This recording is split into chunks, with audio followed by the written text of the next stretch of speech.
حکم کی خلاف ورزی کر ہی نہیں سکتا. لا یعصون اللہ ما امرہم ویفعلون ما یؤمرون. وہ جو بھی اللہ تعالیٰ حکم دیتا ہے اس کی کوئی معصیت کی نافرمانی نہیں کرتے بلکہ جو حکم لیا جاتا ہے مانتے. ذرا سا اشکال ہوا تھا, پوچھ لیا, جواب مل گیا, خاموش ہو گئے بس.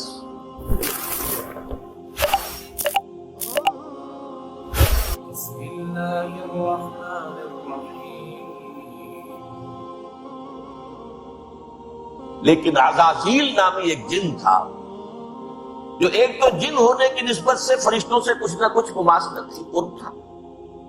دوسرے یہ علم میں, زہد میں, عبادت میں اتنا اونچا تھا, اتنا اونچا تھا, اتنا اونچا تھا کہ یہ ملائکہ ہی کے صف میں شامل تھا. اس نے عالم بغاوت بلند کر دیا. جب حکم دیا گیا کہ سجدہ کرو آدم کو,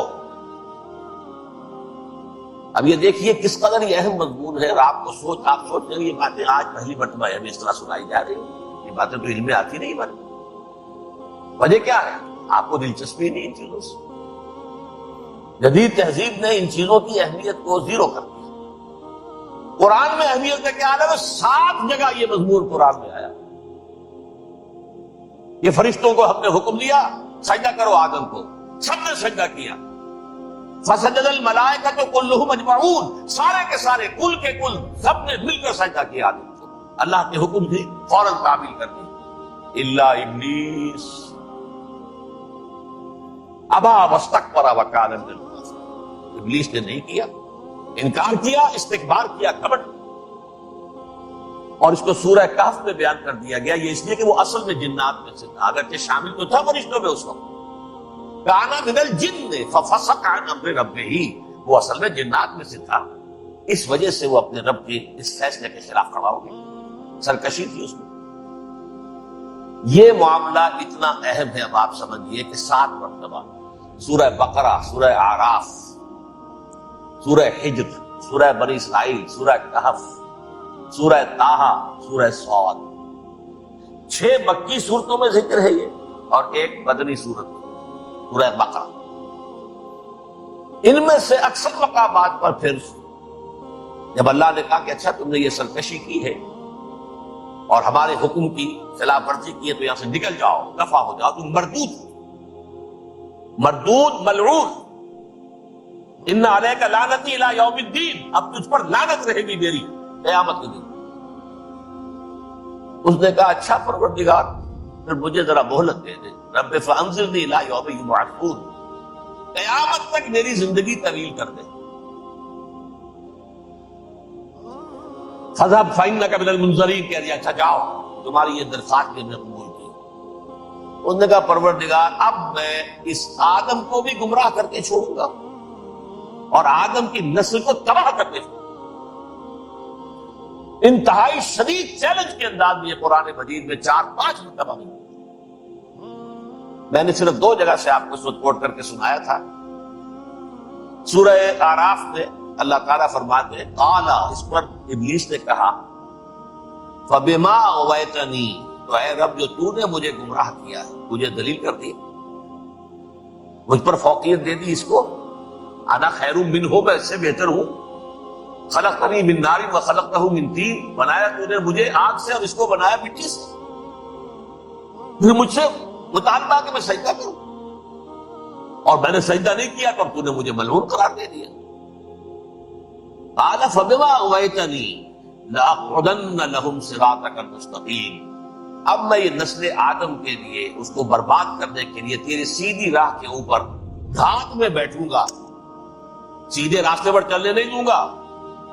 ثم لآتینہم من بین ایدیہم, پھر میں ان پر حملہ آور ہوں گا ان کے سامنے سے بھی, ومن خلفہم, ان کے پیچھے سے بھی, وعن ایمانہم, ان کے داہنی جانب سے بھی, وعن شمائلہم, ان کی بائیں جانب سے بھی, ولا تجد اکثرهم شاکرین, اور تو دیکھے گا کہ ان کی اکثریت تیری شکر گزار بندوں پر مشتمل نہیں. یہ چیلنج.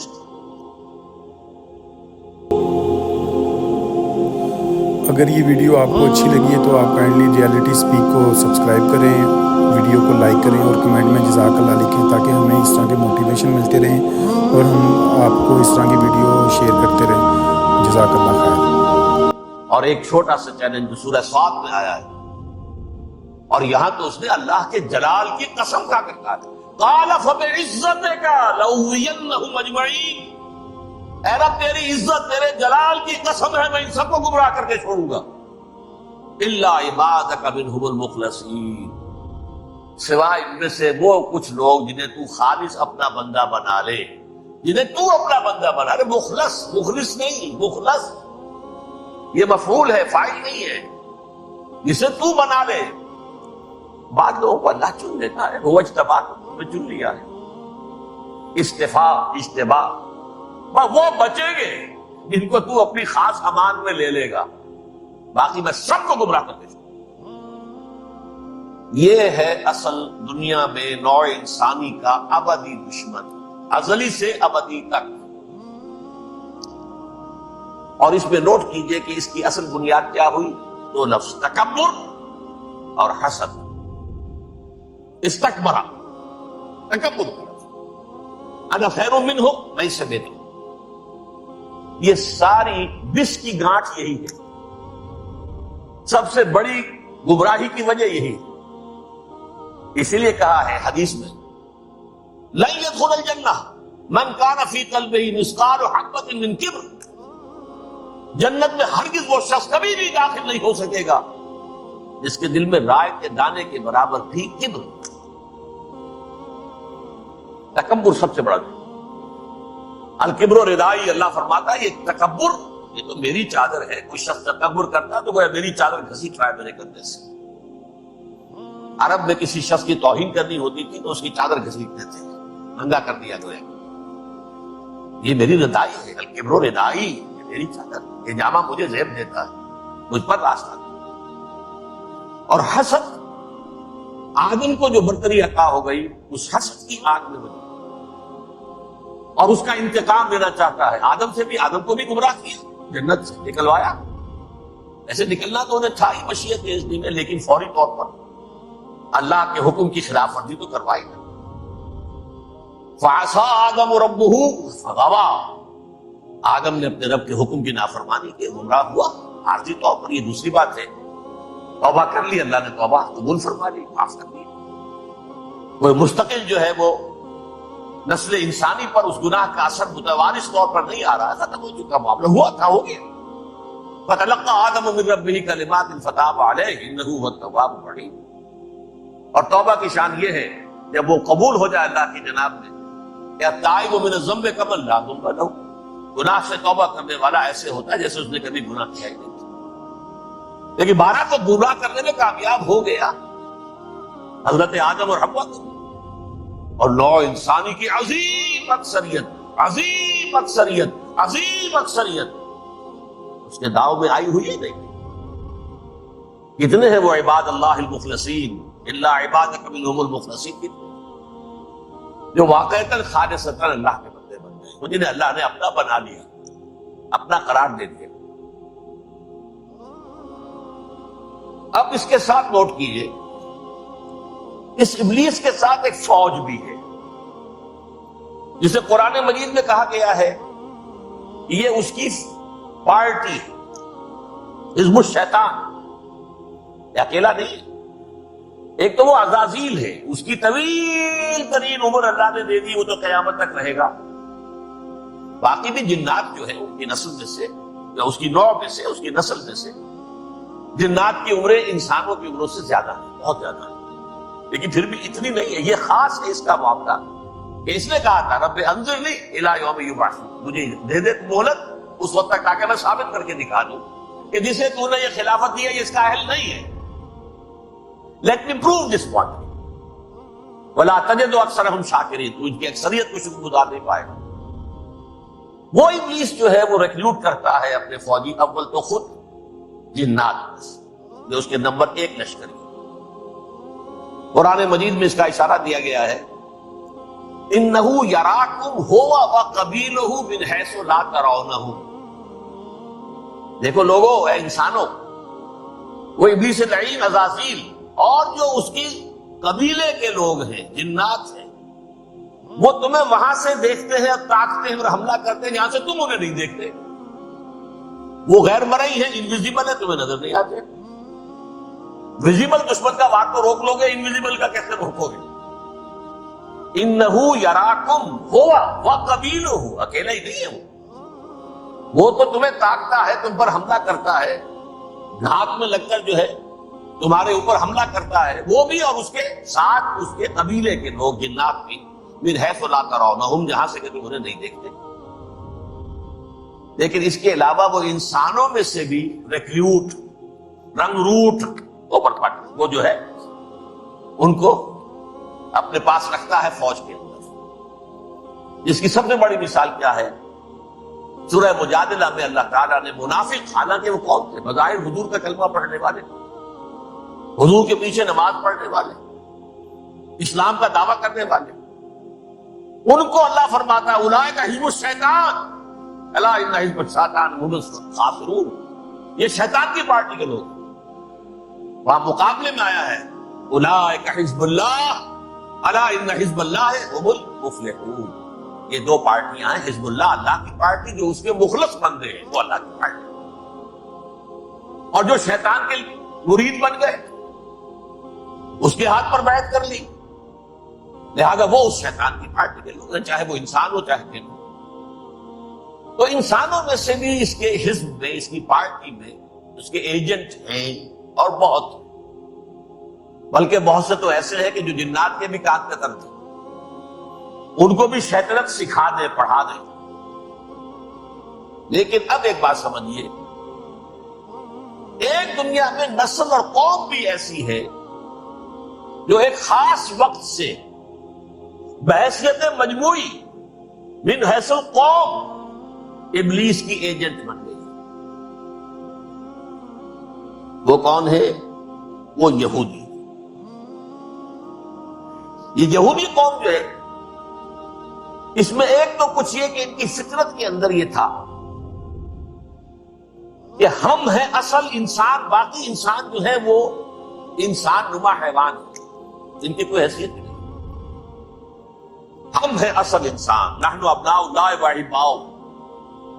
یہ جنٹائلز، یہ گوئمز، غیر یہودی، یہ تو حیوانات ہیں۔ اب جیسے کہ انسانوں کو حق ہے کہ حیوانوں کو ایکسپلائٹ کریں، استعمال کریں، گھوڑے کو آپ تانگے میں باندھ لیں گے نہیں، اس کی پسینے کی اور محنت کی کمائی ہے جو کھاتا ہے تانگا چلانے والا۔ البتہ یہ ضرور ہے کہ چونکہ اگلے روز پھر جوتنا ہے تو کچھ نہ کچھ تو اسے بھی کھلائے گا نا، اپنی کمائی میں سے کچھ دانے کھلائے گا، کچھ اور گھاس دے گا، یا بیل کو جوتنا ہے ہل میں، کچھ نہ کچھ اس کو دینا ہوگا کھانے، لیکن پھر اسے استعمال کرنا۔ تو ان کا مستقل قول یہ ہے کہ اصل انسان ہم ہیں، باقی پوری نوع انسانی ہمارے لیے حیوانوں کے درجے میں، اب چاہے جس طرح انہیں استعمال کریں، ایکسپلائٹ کریں، دھوکہ دیں، جیسے چاہیں، لوٹے کھسوٹے، سب کچھ کریں، بدہضی کریں، ان سے سود لیں، سب کریں، جو بھی ممکن طریقہ ہو، یہ ہمارے لیے ہم ڈومینیٹ کریں گے، اور یہ در حقیقت ہمارے اعلی کار ہے۔ ایک تو اس اعتبار سے یہود بقیہ پوری نوع انسانی کے دشمن بن گئے۔ قرآن مجید کی وہ آیت بھی میں نے آپ کو سنائی ہے، وَقَالُوا لَيْسَ عَلَيْنَا فِي الْأُمِّيِّينَ سَبِيلٌ، یہ امیین کہتے تھے نا ان کو، جو غیر یہودی ہیں، کیونکہ ان کے پاس کتاب تھی، تورات تھی، اور کتاب نہیں تھی کسی کے پاس، لہذا یہ صحیح ان پڑھ ہے، پاگل ہے، جاہل ہے، امی ہے، ہم ہے صاحب کتاب، ہمارے پاس شریعت، ہمارے پاس کتاب، یہ لوگ ان پڑھ ہیں، جاہل۔ لیس علینا فی الامیین سبیل، ان امیین کو ہم لوٹیں کھسوٹیں، دھوکہ دیں، فریب سے جو کریں، چوری کریں، ڈاکہ ڈالیں، جیب کے قطرے، جس طرح بھی کریں ہمارے لیے جائز ہے، ہمارے اوپر کوئی گرفت نہیں ہوگی۔ اللہ تعالیٰ ہم سے یہ نہیں پوچھے گا تم نے جھوٹ کیوں بولا تھا اس کے ساتھ، تم نے وعدہ خلافی کیوں کی تھی اس کے ساتھ، تم نے کیوں دھوکہ دیا تھا اس کو، تم نے کیوں اس کا مال جو ہے غبن کر لیا تھا، ہڑپ کر لیا تھا، نہیں، ہم پر پوچھیں۔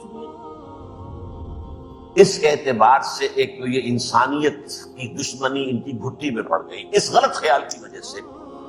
ہم تو بخشے بخشائے ہیں، we are the chosen people of the Lord, ہمیں تو اللہ اگر جہنم میں داخل بھی کرے گا تو صرف چند دن، لن تمسنا النار الا ایام معدودات، باقی اصل میں تو ہم تو اللہ کے پسندیدہ، نحن ابناء اللہ و احباؤہ، اس کے بیٹوں کے مانند ہیں، بڑے چہیتے ہیں، لاڈلے ہیں۔ یہ باقی دنیا، باقی انسان ہماری چراہ گاہ ہے، جیسے چاہے چرے، جس طرح چاہے ہڑپ کر لیں۔ یہ تو ان کا پہلے سے مستقل معاملہ تھا، لیکن اس کے بعد ان کی تاریخ میں ایک دور وہ آیا جب حضرت مسیح علیہ السلام ان میں مبعوث کیے گئے۔ یہ 1400 سالہ تاریخ کا کلائمیکس ہے یہود کی۔ جب کتاب انہیں دی گئی تھی تورات حضرت موسیٰ کے ذریعے، وہ 1400 قبل مسیح کا واقعہ ہے۔ اس وقت سے لے کر اللہ کا وہ فضل ان پر ہوا کہ کوئی ایک لمحہ ایسا نہیں آیا 1400 برس میں کہ ان کے ہاں کوئی نہ کوئی نبی موجود۔ یہ تار ٹوٹا ہی نہیں، 2 سے شروع ہوا، موسیٰ ہارون علیہ السلام، اور 1400 برس کے بعد پھر آخری 2 ہے، عیسیٰ اور یحییٰ علیہ السلام۔ یوں سمجھ لیجئے، اور اس کے درمیان یہ تار ہے، اور اس تار میں کوئی ایک لمحہ ایسا نہیں آیا کہ کوئی نبی موجود۔ اس میں اتار چڑھاؤ بہت سے آئے ہیں، اس کا وہ میرا موضوع نہیں ہے۔ اس وقت قبل مسیح کی تاریخ جو ہے وہ میرا موضوع نہیں ہے۔ قرآن مجید میں سورہ بنی اسرائیل کے پہلے رکوع میں اس کا تذکرہ موجود ہے۔ وَقَضَيْنَا إِلَىٰ بَنِي إِسْرَائِيلَ فِي الْكِتَابِ لَتُفْسِدُنَّ فِي الْأَرْضِ مَرَّتَيْنِ وَلَتَعْلُنَّ عُلُوًّا كَبِيرًا۔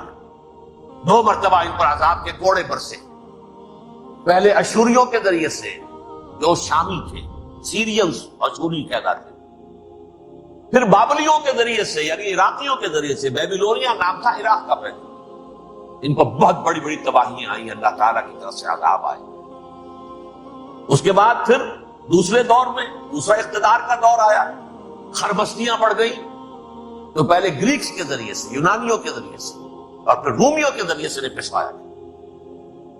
یہ دور گزر چکے تھے ان پر، 2 عروج کے دور اور 2 زوال کے دور۔ ایک چھوٹی سی کتاب ہے تنظیم اسلامی کا تاریخی پس منظر، شاید 6-7 روپے کی ہوگی، اس کو آپ دیکھیں گے تو اس میں اس کا پورا نقشہ آپ کو مل جائے گا۔ ویسے تو یہ کہ میری جو ذرا بڑی کتاب ہے سابقہ اور موجودہ مسلمان امتوں کا ماضی، حال اور مستقبل، اس میں میں نے ان پر معاملات کو بڑی تفصیل سے بحث کی۔ بہرحال یہ جو دور تھا ان کا 1400 سالہ، وہ اونچ نیچ سے ہوتا ہوا جب آیا ہے حضرت مسیح کی بعثت پر، تو ان کی شرارت کی انتہا یہ ہو گئی کہ اللہ تعالیٰ نے مسیح کو رسول بنا کر بھیجا، رسولاً الی بنی اسرائیل۔ حضرت موسیٰ اور حضرت عیسیٰ کے درمیان رسول کوئی نہیں ہے، سب نبی ہیں۔ حضرت موسیٰ رسول تھے اور حضرت عیسیٰ رسول، درمیان میں داؤد ہو، سلیمان ہو، یشعیاء ہو، زکریا ہو، یہ سب نبی ہیں، یحییٰ نبی ہے، رسول نہیں ہے۔ لہذا وہ شہید کر دیے گئے، رسول شہید نہیں ہو سکتا، قتل نہیں ہو سکتا۔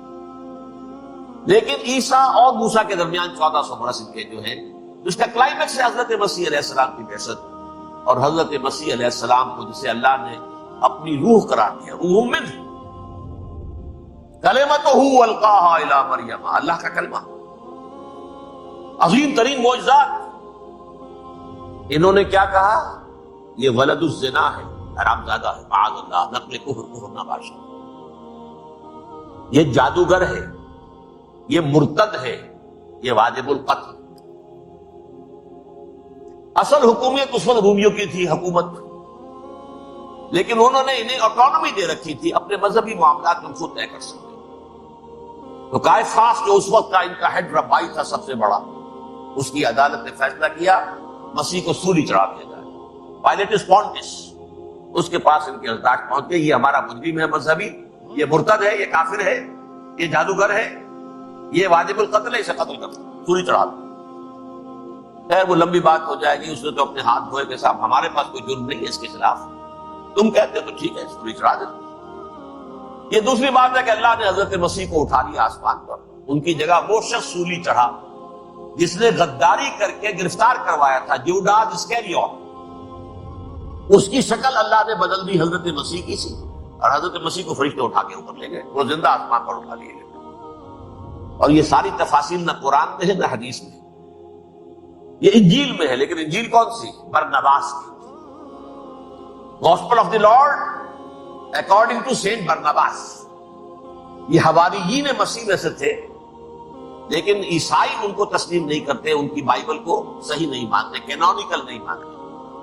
100 انجیلیں تھیں، 104 تھی، جن میں سے 4 چنی ہیں انہوں نے، یہ بتی اور جان اور مرکز مارکس یہ ہے، تو یہ 4 انجیلیں ہیں انہوں نے تسلیم کی کہ یہ کینونیکلز ہیں، یہ تو ہے حقیقی، باقی جو ہے 100 اس کو وہ تسلیم کی، ان میں سے ایک ہے یہ برنباس، اس میں یہ تفصیل ہے کہ اللہ تعالیٰ نے اس شخص کی، یہوداس کی، یہوداس اس کو انگریزی میں کہتے ہیں، اس کی شکل بدل دی حضرت مسیح کی سی، وہ گرفتار ہوا، وہ سولی چڑھا، وہ غدار تھا، غداری کی سزا اسے ملنی تھی، اس گئی۔ حضرت مسیح کو فرشتے 4 اٹھ رہے ہیں، جس کوٹڑی میں حضرت مسیح مقیم تھے، ایک باغ کے اندر وہ کوش تھے، اس کی چھت پھٹی ہے، 4 فرشتے آئے ہیں، حضرت مسیح کو اٹھا کر لے گئے ہیں، چھت برابر ہو گئی ہے، اس کے بعد وہ شخص پکڑا گیا۔ بہرحال حضرت مسیح کو اللہ نے اٹھا کے آسمان، لیکن وہ دن ہے کہ اس قوم کو اب مغضوب علیہم قرار دے دیا۔ نوٹ کر دیجئے، اصل میں تو ہونا یہ چاہیے تھا کہ رسول کی جان کے درپے جب کوئی امت ہو جاتی تھی تو اللہ کا قاعدہ یہ تھا کہ اس امت کو نسیہ منسیہ کر دیا۔ حضرت نوح کی قوم کو ختم کیا یا نہیں؟ حضرت ہود کی نگاہوں کے سامنے قوم عاد برباد کی گئی یا نہیں؟ حضرت صالح کی نگاہوں کے سامنے قوم سمود برباد ہوئی، یہ اللہ کا قاعدہ رہا۔ سدوم اور عمورہ کی بستیاں حضرت لوط علیہ السلام جہاں بھیجے گئے، مدین کا علاقہ جہاں حضرت شعیب بھیجے گئے، آل فرعون جن کی طرف موسیٰ کو بھیجا گیا، سب ہلاک کر دیے، کیونکہ رسولوں کے بارے میں اللہ کا عذاب، نبیوں کے بارے میں یہ بات نہیں ہے۔ نبی آیا، اس نے دعوت دی، جس نے مان لیا اچھا کیا، اپنے لیے اچھا کیا، نہیں مانا اس کی اپنی جو ہے آپ برباد ہو گئی، دنیا میں کوئی فیصلہ اس کا نہیں۔ لیکن رسولوں کا معاملہ یہ ہوتا ہے کہ دنیا میں وہ اللہ کی عدالت بن کر آتے ہیں، مانو گے تو بچو گے، نہیں مانو گے ہلاک۔ تو اس اعتبار سے وہ مستحق تو ہو چکے تھے اس کے کہ انہیں ہلاک کر دیا جائے۔ اب اللہ کی کوئی خصوصی مشیت ہے، اس میں کیا حکمت ہے، وہ ہے ایک حکمت، میں بعد میں اگر وقت ہوا تو بتاؤں گا۔ فیصلہ یہ کیا اللہ نے کہ حضرت مسیح کو تو اٹھا لیا زندہ، اور ان کی رسی ابھی مزید دراز کر دی، کہ ان کو ابھی مہلت دے دی کہ تمہیں آخری 30 سال، جس کو عذاب اکبر کہتا ہے قرآن، سورہ سجدہ جو حضور ہر جمعے کی پہلی رکعت میں فجر میں پڑھتے تھے، وَلَنُذِيقَنَّهُم مِّنَ الْعَذَابِ الْأَدْنَىٰ دُونَ الْعَذَابِ الْأَكْبَرِ لَعَلَّهُمْ يَرْجِعُونَ، چھوٹے چھوٹے عذاب اور ایک بڑا عذاب، جبکہ قوم بالکل برباد، نسیہ منسیہ، کأن لم یغنوا فیہا، ایسے ہو جائیں جیسے کوئی تھے ہی نہیں آبادیاں، لا یرا الا مساکنہم، اب ان کے مسکن نظر آتے، مکین نظر نہیں آتے۔ یہ عذاب اکبر جو ہے وہ ان پر نہیں آیا، حالانکہ وہ مستحق ہو گئے تھے اسی وقت۔ اس کو یوں سمجھیے کہ کسی شخص کو پھانسی کا حکم تو ہو جائے، ایگزیکیوشن نہیں ہوتا ہے، کئی سال گزر جاتے ہیں بڑے ہوئے، اور معاملات جو ہیں وہ چلتے رہتے ہیں۔ یہ معاملہ ہوا اس کے ساتھ، ورنہ یہ مستحق ہو چکے تھے آخری بربادی، تباہی کے، عذاب استیصال، جڑ سے کاٹ دینے والا عذاب، وہ آ سکتا تھا ان پر اسی وقت، لیکن اللہ نے ان کی مہلت دراز کی۔ لیکن اس کے بعد اللہ نے ان کو ایک اور موقع دیا، 600 برس بعد حضرت مسیح کے، محمد الرسول اللہ صلی اللہ علیہ وسلم کی بعثت۔ اور یہ میں سمجھتا ہوں کہ اس قوم پر اللہ کا اتنا بڑا فضل تھا، اتنا بڑا فضل تھا، اتنا بڑا فضل تھا۔ اب پھر ایک موقع دیا، عسیٰ ربکم ان یرحمکم وان عدتم عدنا، دیکھو اب بھی تمہیں ہم ایک موقع دے رہے ہیں، تمہارا رب تمہارے اوپر اب بھی فضل کرنے کو تیار ہے، رحم فرمانے کو تیار ہے۔ ان ھذا القرآن یہدی للتی ہی اقوم، اس قرآن کے سائے میں آ جاؤ، یہ شاہدرا ہے ہدایت میں آنے کا، اس میں داخل ہو جاؤ، محمد کی تصدیق کرو صلی اللہ علیہ وسلم، دامن محمدی میں آ جاؤ، اب بھی ہم تمہارے گناہ بخش دیں۔ لیکن نہیں، اس قوم نے حضرت محمد صلی اللہ علیہ وسلم کی دشمنی کی کمر کسی، اور اب یوں سمجھیے اس تاریخ سے لے کر آج تک یہ گٹھ جوڑ ہے۔ ظاہر بات ہے کہ ابلیس کا بھی اصل دشمن اب کون ہے، یا ہدف کون ہے، ٹارگٹ کون ہے؟ جنہوں نے محمد کو نہیں مانا صلی اللہ، وہ تو ہے ہی جہنمی، ان پر کوئی اور محنت کرنے کی ضرورت کیا ہے؟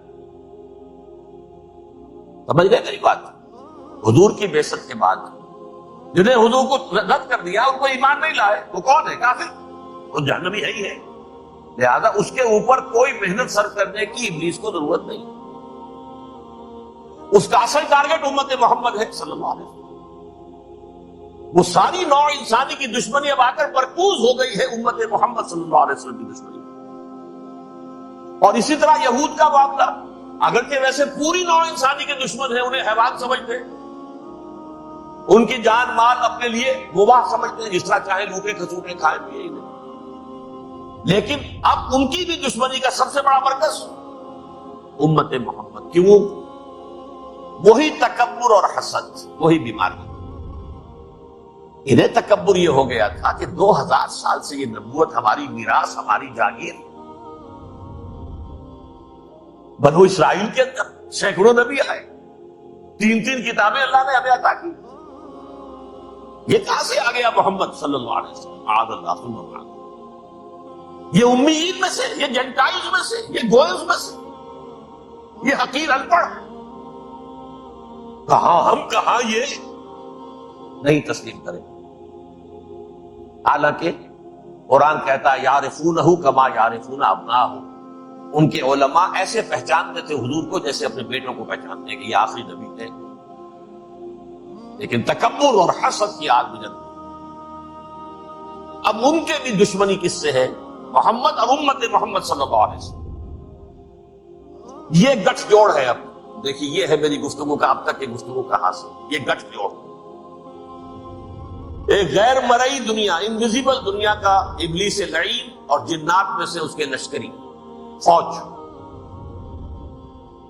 انسانوں میں سے ویسے تو اور بھی بہت جگہ اس کے ایجنٹ ہیں، مسلمانوں میں بھی ہے، لیکن بحیثیت قوم، بحیثیت مجموعی، ایک پوری قوم، ایک پوری نسل جو ہے اس کے ساتھ گٹھ جوڑ ہے. ان دونوں کی گٹھ جوڑی کے ساتھ یہ دشمن دون ہے انسانیت کے. پہلا دشمن ابلیس لعین، عزازیل لعین، اور دوسرے دشمن یہود ملعون. اب میں آپ کو ذرا اس جو انسانوں میں سے انسان دشمنی کا جن کا سب سے بڑا رول ہے، میں ان کی 2000 سالہ تاریخ کا آپ کے سامنے نقشہ رکھنا چاہتا ہوں. ان 1400 سال کا تو میں نے صرف 4 آپ کو پوائنٹس بتائے. موسیٰ سے عیسیٰ تک 1400 برس علیہ الصلوۃ والسلام. 2 مرتبہ عروج، 2 مرتبہ زوال. اشیریوں کے ہاتھوں پٹوائی، بابلیوں کے ہاتھوں پٹانا، گریکس کے ہاتھوں مرمت، رومنس کے ہاتھوں. یہ جو 2000 سال ہیں، کیونکہ اب تو ظاہر بات ہے 21ویں صدی شروع ہو گئی، 20 صدیاں حضرت مسیح کو پوری ہو گئی. پہلی بات نوٹ کیجیے، حضرت مسیح کی پیدائش ہے سن 1 قبل مسیح. یہ نقطہ آپ نے کبھی سنا ہے یا نہیں؟ جب ملینیم کا سلسلہ شروع ہوا تھا پچھلے سال، تو میں نے بیان کر دیا تھا کہ ایک عجیب حساب کے اندر انہوں نے غلطی کی ہوئی ہے. حضرت مسیح کی پیدائش ہوئی 25 دسمبر کو. سن انہوں نے شروع کر دیا کہ اس کے بعد جنوری آئی تو پہلا سال شروع ہو گیا. اگر جنوری سے پہلا سال شروع ہوا تو یہ 6 دن جو ہے تو اس کے پچھلے سال میں تھے. لہذا کہا جائے گا کہ Jesus Christ was born 1 year before Christ, BC. تو 1 قبل مسیح میں حضرت مسیح کی پیدائش ہوئی. یہ آخری اسرائیلی نبی اور رسول. یہودی علماء کی مخالفت، دشمنی، سولی پر چڑھوا دینا میں بیان کر چکا ہوں. سن 33 عیسوی میں، جبکہ حضرت مسیح کی عمر 33 برس تھی، اللہ تعالیٰ نے انہیں زندہ آسمان پر اٹھا دیا. لیکن یہودیوں نے اپنے خیال کے مطابق انہیں سولی پر چڑھوا دیا، ان کی موت واقع. اگرچہ اس کے بعد یہ اختلاف ہے. یہودی کہتے ہیں وہ سولی پر چڑھ گیا، ختم ہوا، مر گیا. عیسائی کہتے ہیں نہیں، انتقال ہوا ہے مسیح کا صلیب پر، لیکن پھر وہ دوبارہ زندہ ہو گئے. ان کی لاش ایک غار میں رکھ دی گئی تھی، وہاں ریزریکشن ہو گیا، ان کا وہاں سے بعد الموت وہی ہو گیا، اور پھر انہیں اللہ نے زندہ آسمان پر اٹھا دیا. تو ہمارے اور عیسائیوں کے درمیان نوٹ کر لیجیے، یہ چیز مشترک ہے کہ حضرت مسیح آسمان پر زندہ اٹھائے گئے. فرق کیا ہے؟ وہ سمجھتے ہیں کہ سولی دیے گئے، سولی پر مرے، پھر زندہ ہوئے، پھر گئے. ہم سمجھتے ہیں کہ نہیں، وما صلبوہ وما قتلوہ، انہوں نے نہ صلیب دے سکے انہیں اور نہ انہیں قتل کر سکے، بل رفعہ اللہ الیہ، اللہ نے اٹھا لیا. پھر ہمارا اور یہ اس کا عیسائیوں کا ایک اور اتفاق ہے، سیکنڈ کمنگ آف جیسس، حضرت مسیح دوبارہ آئیں گے، یہ عیسائیوں کا بھی عقیدہ ہے اور ہمارا بھی۔ بہرحال تو جیسا کہ میں نے عرض کیا کہ اس وقت یہ عذاب استیصال، عذاب اکبر کے مستحق ہو چکے تھے، لیکن اللہ نے ان کی مدت دراز کی، لیکن ان پر دنیاوی عذاب کا ایک کوڑا جو ہے اللہ تعالی کی طرف سے اسی وقت برسا، دنیاوی عذاب دنیا میں رہتے ہوئے ختم نہیں کیا۔ 37 برس بعد حضرت مسیح کے رفع سماوی کے 37 برس بعد سن 70 میں یہودیوں نے بغاوت کی رومیوں کے خلاف، رومی ٹائٹس جنرل تھا ایک، اس نے پھر جو حملہ کیا ہے 1,33,000 یہودی ایک دن میں قتل کیا یروشلم، اور ہیکل سلیمانی گرا دیا۔ وہ ہیکل پہلے بھی گرا تھا، پہلے 1400 سال کے دوران میں بھی نبوکدنضر نے گرایا تھا، لیکن پھر اس کے 150 سال بعد انہوں نے دوبارہ بنا لیا تھا، اس لیے وہ اسے سیکنڈ ٹیمپل کہتے ہیں۔ پہلا ٹیمپل جو حضرت سلیمان نے بنایا تھا نبوکدنضر نے گرا دیا 587 قبل مسیح میں، پھر دوبارہ انہوں نے 150 سال کے بعد بنا لیا۔ وہ اس تاریخ کا حصہ ہے، میں نے جس کے بارے میں آپ کو تفصیل نہیں بتائی۔ اس میں یہ ہوا سن 70 میں وہ گرا دیا گیا، وہ آج تک گرا پڑا ہوا ہے۔ نمبر 2 یہ کہہ دیا گیا کہ یہودیوں اس ارض فلسطین سے نکل جاؤ، تم یہاں نہیں رہ سکتے اب۔ لہذا جس کا جہاں سینگ سمایا چلا گیا، یورپ میں چلے گئے، ایشیا میں آ گئے، عرب میں آ گئے، یہ 3 قبیلے جو رات بھی میں نے عرض کیا تھا، بنو قینقاع، بنو نذیر اور بنو قریظہ، یہ وہاں سے آ کے مدینے میں آباد ہو گئے۔ جس کا جہاں سینگ سمایا، افریقہ میں، ہندوستان میں، جہاں چلے گئے، ڈایاسپورا اسے کہتے ہیں، وہ آپ نوٹ کر دیجیے اس لفظ کو، ڈایاسپورا، ہمارا دور انتشار، جبکہ ہمیں ہماری اصل سرزمین تو فلسطین ہے، حضرت ابراہیم کا مسکن، حضرت اسحاق حضرت یعقوب کا مسکن فلسطین، یہ ہے ہماری اصل جاگیر، یہ تو ہماری جدی پشتی جاگیر ہے، لیکن یہاں سے نکال دیے گئے سن 70 عیسوی میں، اور وہاں سے لے کے 1917 تک ان کا ڈایاسپورا جاری رہا۔ یہ دور انتشار ہے۔ اس دور انتشار کے چند حصے ہیں جس کو میں چاہتا ہوں کہ آپ علیحدہ سمجھیں۔ دور انتشار کا جو پہلا جو ہے تقریباً 300 برس، رومی حکمران تھے، وہ یہودیوں کے بھی دشمن تھے اور عیسائیوں کے بھی دشمن تھے، عیسائی اور یہودی ایک دوسرے کے بھی دشمن تھے، لیکن رومی سمجھتے تھے کہ یہ ایک ہی تھیلی کے چٹے بٹے ہیں۔ رومیوں کے نزدیک عیسائی بھی یہودیوں ہی کا ایک فرقہ تھے، کوئی علیحدہ مذہب تو تھا ہی نہیں۔ لہذا رومی جو ہیں رومنز، وہ ان دونوں کو ستاتے تھے، مارتے تھے، اور یہ آپس میں لڑتے تھے، یہودی عیسائیوں کو مارتے تھے، عیسائی یہودیوں کو مارتے تھے۔ یہ ہے 300 برس تک کی بات۔ سن 300 عیسوی میں کیا ہوا، ایک معجزہ ہو گیا۔ بہت عظیم ایمپرر کانسٹینٹائن، قسطنطین اعظم، رومن ایمپررز میں سے بہت بڑا ایمپرر، وہ عیسائی ہو گئے۔ اب تو معاملہ بالکل تلپٹ ہو گیا، پوری سلطنت عیسائی ہو گئی۔ اب عیسائیوں کے عیش ہو گئے اور یہودیوں پہ مار پڑنی شروع ہوئی۔ اب عیسائیوں کا آپ خود سوچئے کہ جنہیں وہ خدا بنا بیٹھے ہیں، خدا کا بیٹا قرار دے رہے ہیں، ان کے قاتل کون؟ یہودی بدماش۔ لہذا ان کی وہ پٹائی شروع ہوئی ہے یورپ میں، پوری رومن امپائر، انہیں ذلیل کیا گیا، شہروں میں آمد بند، علیحدہ رہو، گھیٹوز کے اندر رہو۔ یہودی کا نام جو ہے وہ گالی بن گیا، جیسے آج بھی یہودی گالی کہتے ہیں، جیسے خنزیر کا لفظ، آپ وہ بھی اللہ کی مخلوق ہے، لیکن آپ کو معلوم ہے کوئی شخص زبان پر نام نہیں لانا چاہتا خنزیر کا، سور کا، ہے تو مخلوق وہ بھی ایک حیوان ہے۔ ایسے ہی ہے یہودی گالی، جھوٹ۔ لہذا ایک طرف تو ان دونوں کے درمیان دشمنی، جس کو قرآن کہتا ہے وَأَغْرَيْنَا بَيْنَهُمُ الْعَدَاوَةَ وَالْبَغْضَاءَ، ہم نے ان کے مابین دشمنی جو ہے پیدا کر دی۔ اور جب یہ پوری سلطنت عیسائی ہو گئی تو قافیہ تنگ ہو گیا یہودیوں کا۔ اب آئیے 571 عیسوی، یعنی جبکہ ڈائسپورا کو کتنا عرصہ ہو چکا تھا؟ 500 برس۔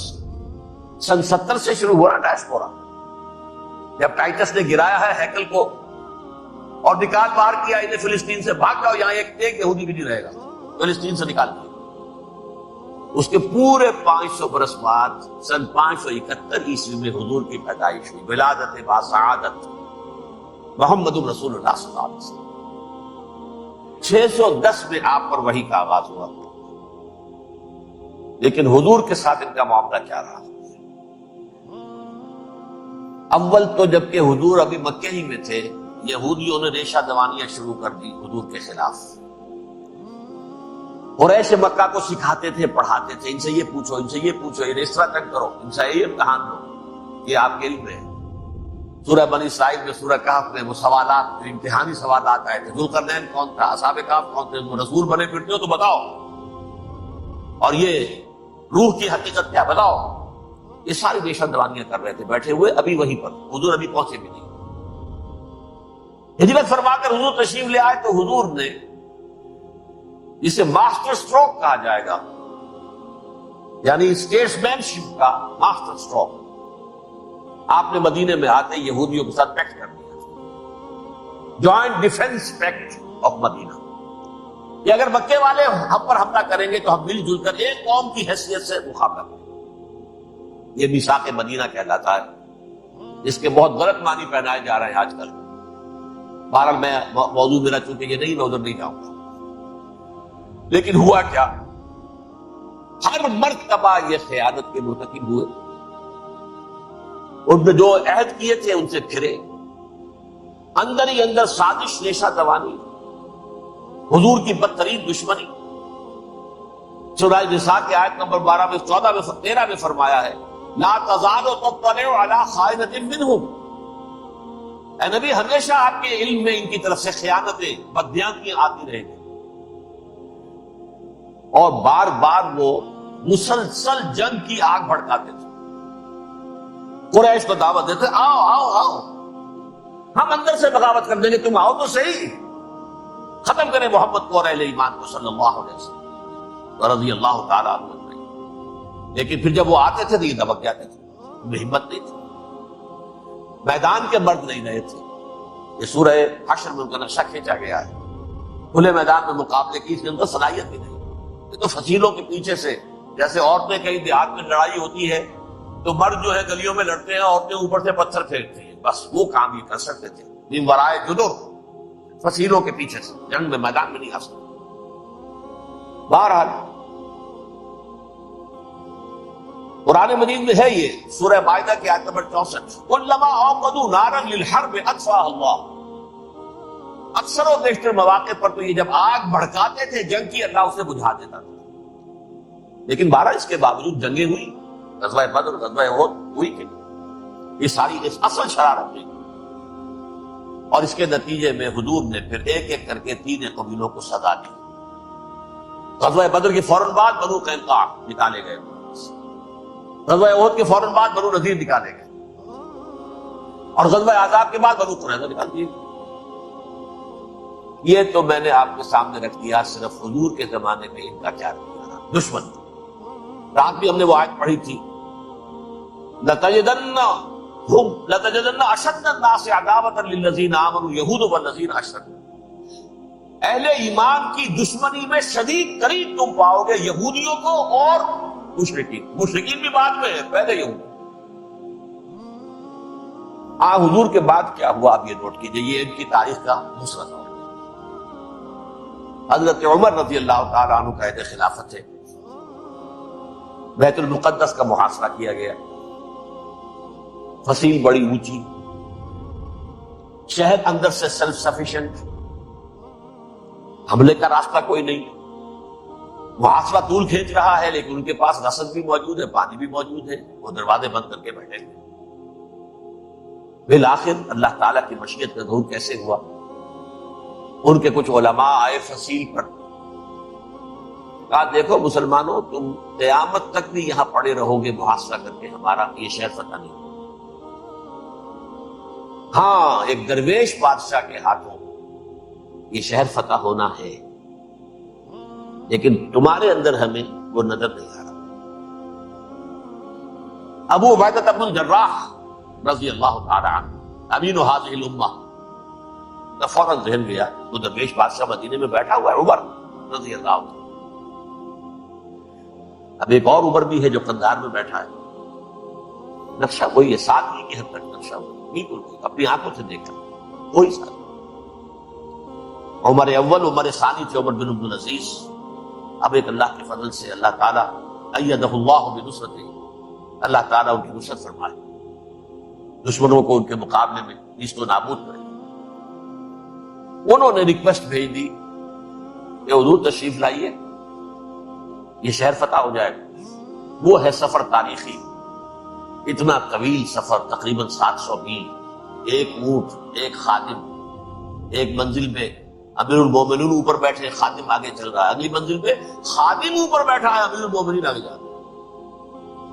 اور جب پہنچے ہیں تو وہ باری تھی خادم کی، انہیں ہاتھ جوڑ دیا، حضور خدا کے لیے کیا کہیں گے لوگ، وہ میرا برا حال کر دیں گے، تمہیں شرم نہیں آئی؟ امیر المومنین پیدل آگے چل گئے نکیل پکڑ کر، اور تم بیٹھے ہو اوپر براجمان ہو۔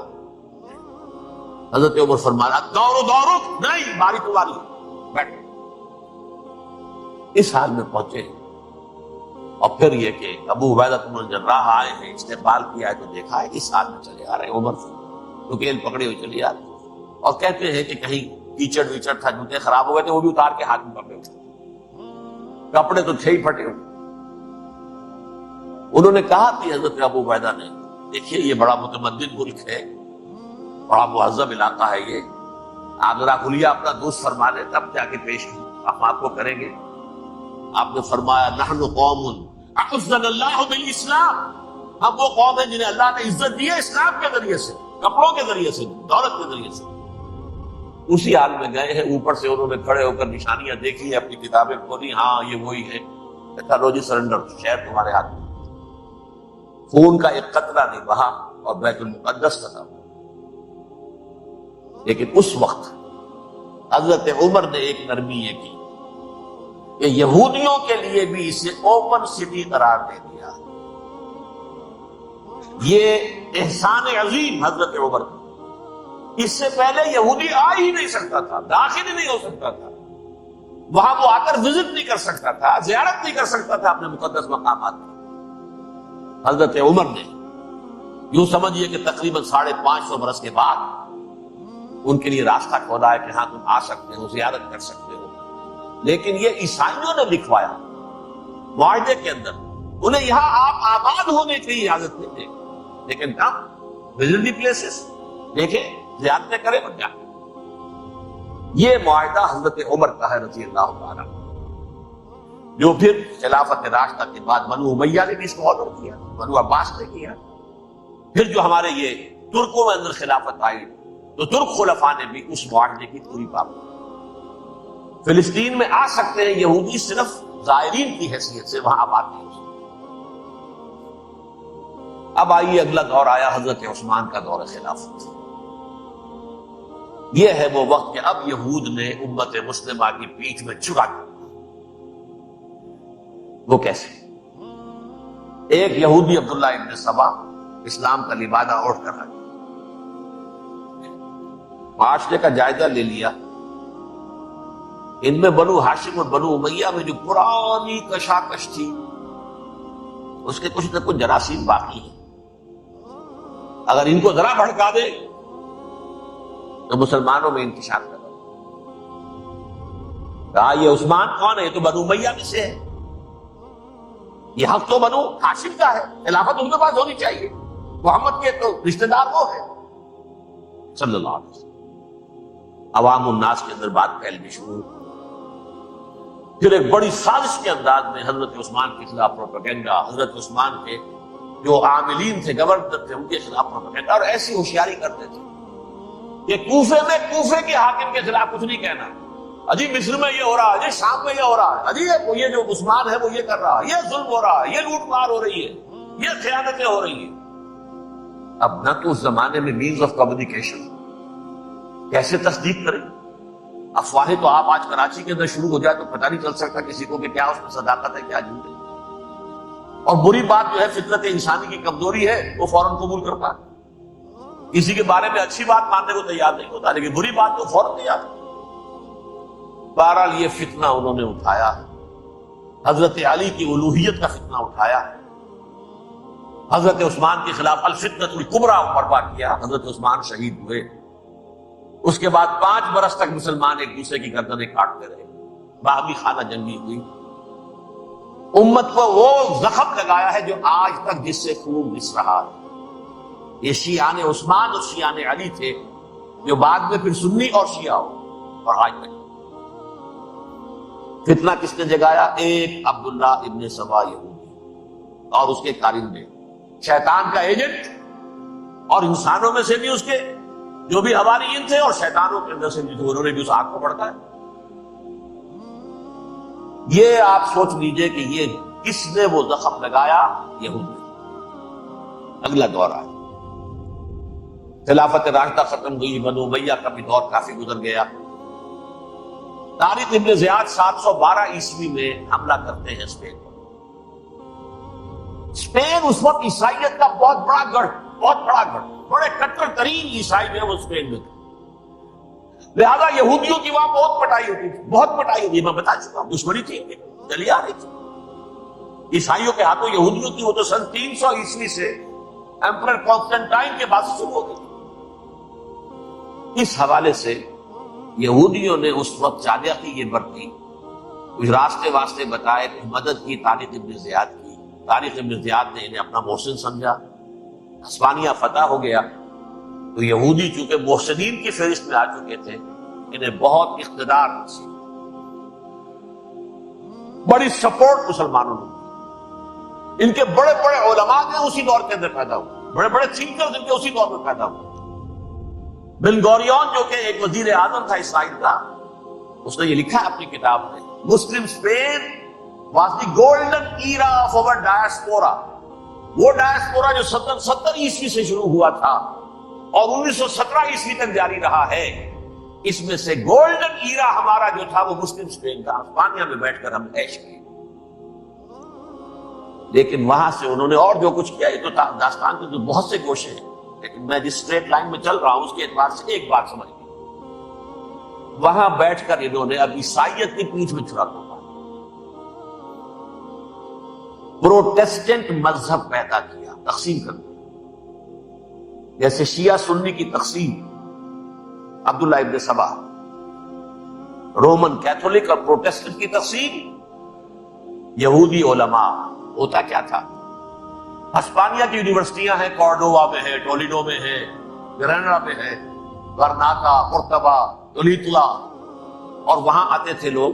فرانس سے چلے آ رہے ہیں نوجوان پڑھنے کے لیے, جرمنی سے چلے آ رہے ہیں, اٹلی سے چلے آ رہے ہیں. 3 ہی ملک قریب قریب پڑھتے ہیں سینٹرل جو یورپ کے ہیں. یہاں پر جو ہے وہ اسلام جو دور پھیلا رہا تھا اس سے بھی مستفیض ہوئے. جہالت کے جو ہے پردے ان کے وہ چھٹے. اس کے ساتھ ہی وہ یہودی وہاں ان کے اندر جو جراثیم داخل کر رہے تھے وہ اس عیسائیت کے خلاف بغاوت تھی جو اس وقت دنیا میں عیسائیت اس وقت تھی. پوپ کا راج تھا دنیا میں اس وقت. یورپ میں جو عیسائیت تھی اس میں ایک طرف بادشاہ تھے, لیکن بادشاہوں کی حیثیت وہاں پر یوں سمجھ لیجئے کٹ پتلیوں کی تھی, اصل قوت پوپ کے ہاتھ میں. اور پوپ کو انہوں نے جیسے قرآن نے کہا اتخذوا احبارهم ورهبانهم اربابا من دون اللہ, کیونکہ سینٹ پال نے شریعت موسوی ثابت کر دی تھی تو اب شریعت تھی ہی نہیں. پوپ کو اختیار تھا جس چیز کو چاہے حلال قرار دے دے, جس چیز کو چاہے حرام قرار دے. اتخذوا احبارهم ورهبانهم اربابا من دون اللہ. انہوں نے کہا صاحب یہ پوپ کس بلا کا نام ہے, یہ بھی انسان ہے. بات تو ٹھیک تھی نا, اصل حیثیت تو کتاب کی ہونی چاہیے, ڈیوائن بک, ریویلڈ اسکرپچر. لہذا یہ کتاب ہر شخص پڑھ سکتا ہے. پوپ کے باپ کو جو ہے کوئی اس کے لیے پروپرائٹری رائٹس تو نہیں ہے کہ صرف پوپ پڑھ سکتا ہے یا پادری پڑھ سکتے ہیں, یہ پڑھ سکتے ہیں, تو بھی سمجھ سکتے ہیں. یہ باتیں تھی کہ جن کو بڑھا چڑھا کر بیان کر کے اور پوپ کا اقتدار ختم کرا دیا اور توجہ مرکوز کر دی بائبل کی طرف۔ اب بائبل میں بڑا حصہ تو اولڈ ٹیسٹامنٹ کا ہے۔ نتیجہ کیا ہوا؟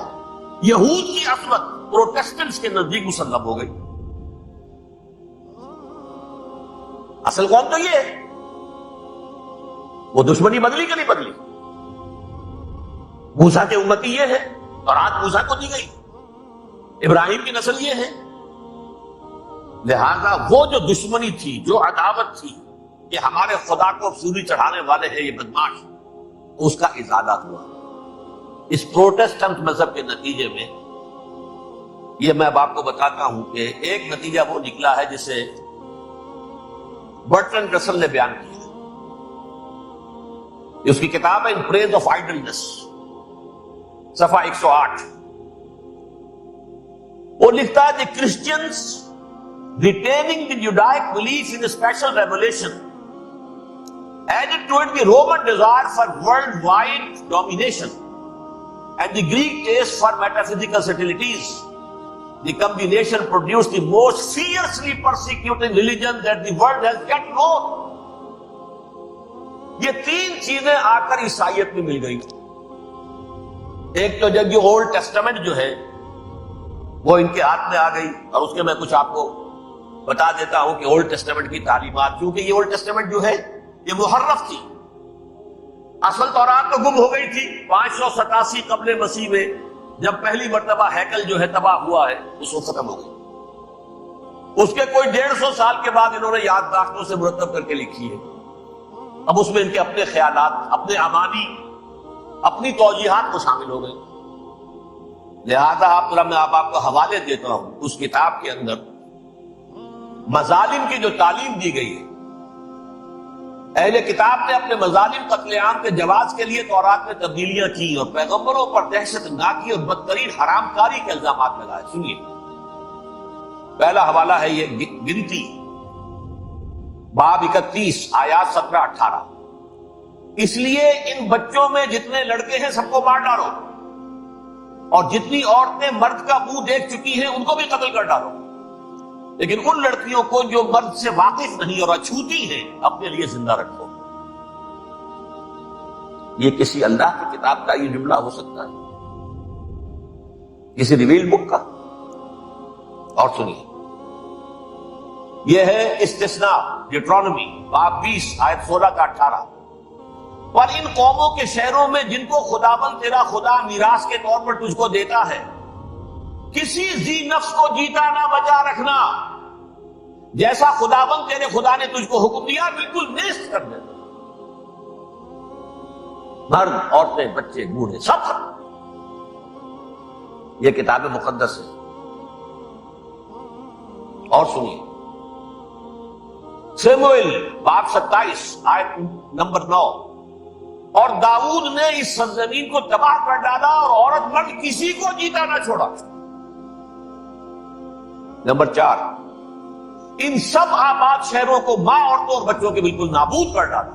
کتاب استثناء باب 3 آیت 6۔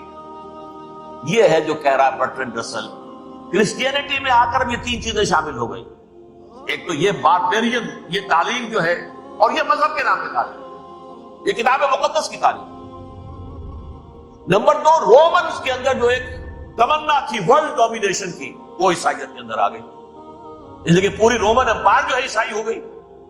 اسے وراثت کے اندر ورلڈ ڈومینیشن کی جو ایک تمنا تھی وہ مل گئی۔ اور پھر یہ کہ انہوں نے جو توہمات تھے یونانیوں کے، ان کو بھی اپنے ہاں مختلف شکلوں کے اندر جمع کر لیا۔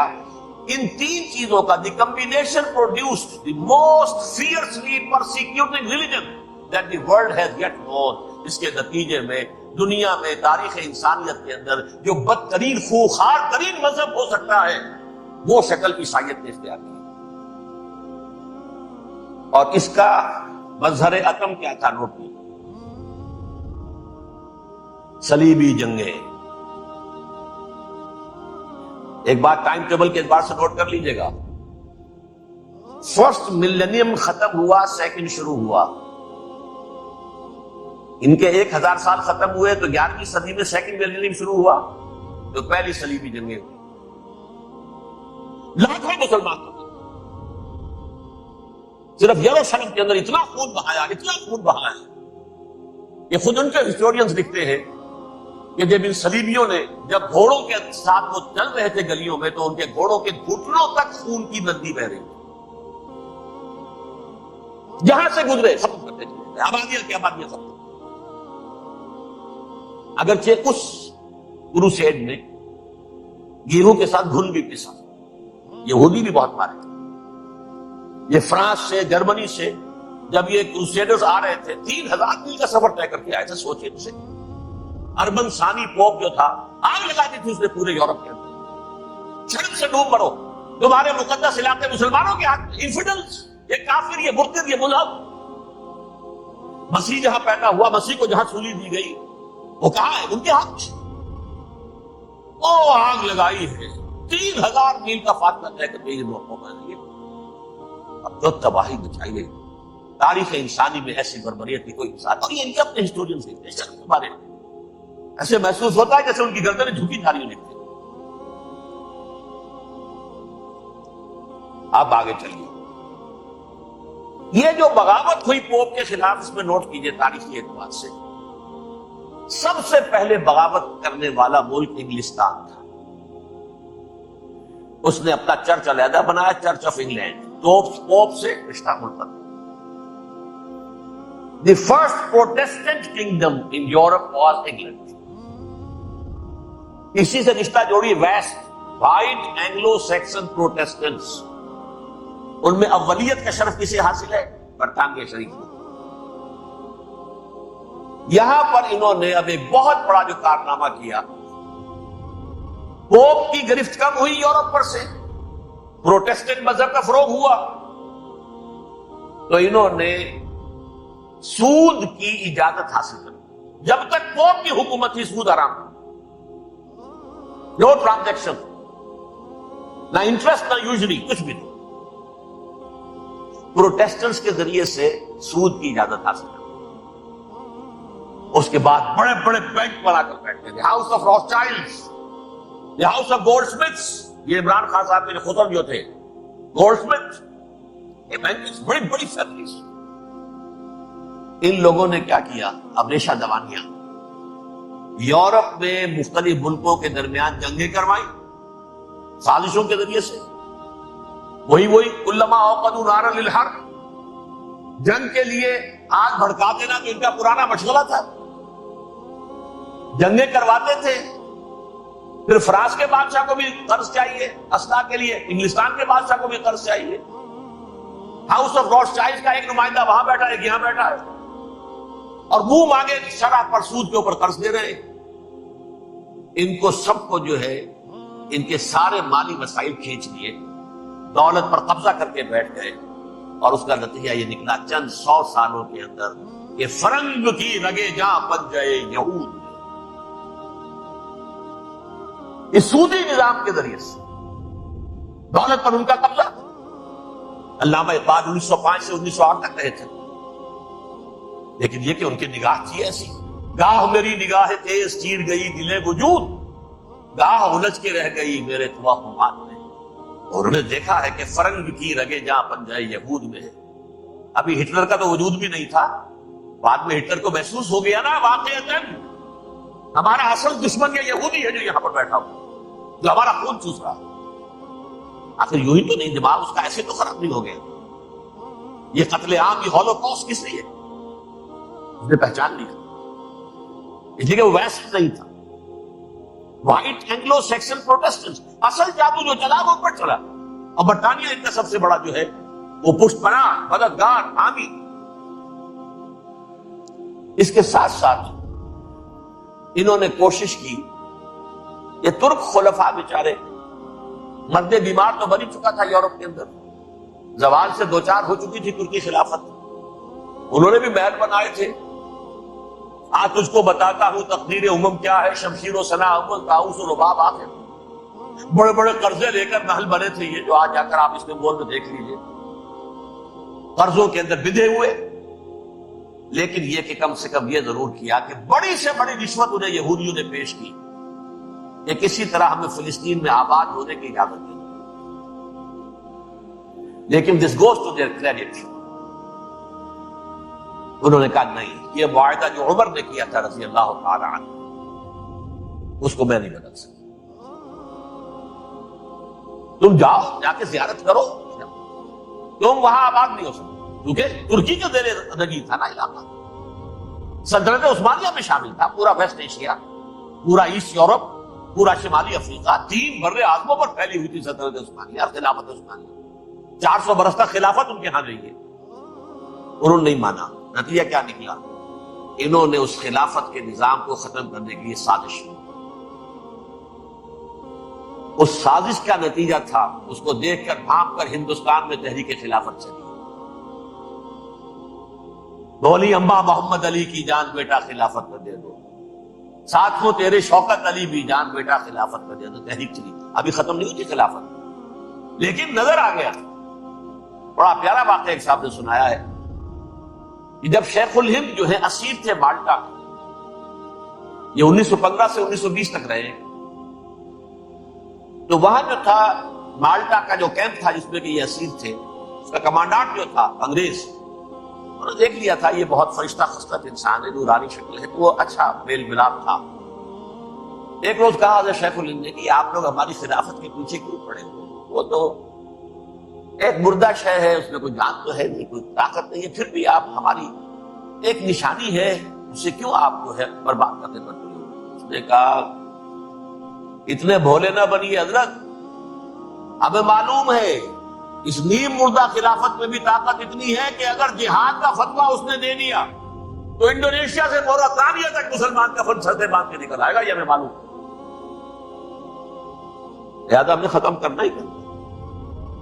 اور ختم کس سے کرایا؟ ایک فری میسن مصطفیٰ کمال پاشا. چاک کر دی ترک ناداں نے خلافت کی قبا, سادگی اپنوں کی دیکھ اوروں کی عیاری بھی دیکھ. عیاری کس کی تھی؟ یہود, اور ان کے اعلی کار برطانیہ. ابھی خلافت ختم بھی نہیں ہوئی تھی, برطانیہ کے ذریعے سے 1917 میں بالفور ڈکلیریشن کے ذریعے سے حق حاصل کر لیا, یہاں جا کر یہ آباد بھی ہو سکتے ہیں. کیونکہ دوسری جنگ عظیم میں سلطنت عثمانیہ ختم ہو گئی تھی, خلافت نام کی تھی, سلطنت تو ختم ہو گئی, ترکی رہ گیا تھا صرف. اور جنرل ایلنبی کی فوجیں داخل ہو چکی تھی یروشلم میں. یروشلم پر قبضہ برطانیہ کا ہو چکا تھا, اور قبضہ دلوانے والے برطانیہ کو ہمارے ہندوستان کے مسلمان فوجی بھی تھے. عربوں نے بغاوت کی ترکوں کے خلاف, اور انگریزوں کی فوج میں ہمارے ہندوستان کے مسلمان سپاہی. بہرحال اب چونکہ ان کے پاس آ گیا, برطانیہ نے اعلان کر دیا, بالفور ان کا وزیر خارجہ, Jews have a right to settle in Palestine, تو جائیں آباد ہو سکتے. یہ 1917 کا اعلان ہے. اس کے بعد جو کچھ انہوں نے طریقے برتے ہیں, اس میں دھن دھوس دھاندلی دھوکہ ہر چیز. مثلا دھن گئے, جناب یہ آپ مکان بیچیں گے, اچھا جی لے لیجیے, آپ کیا مانتے ہیں 10 لاکھ, میں 11 لاکھ دیتا ہوں, لیکن کل ہی نکل جائے. پیسے کی کمی تھی نہیں, پورا یورپ کا سرمایہ ان کے پاس, بینکرز کے پاس. زائنسٹ موومنٹ اصل میں بینکرز کی موومنٹ تھی.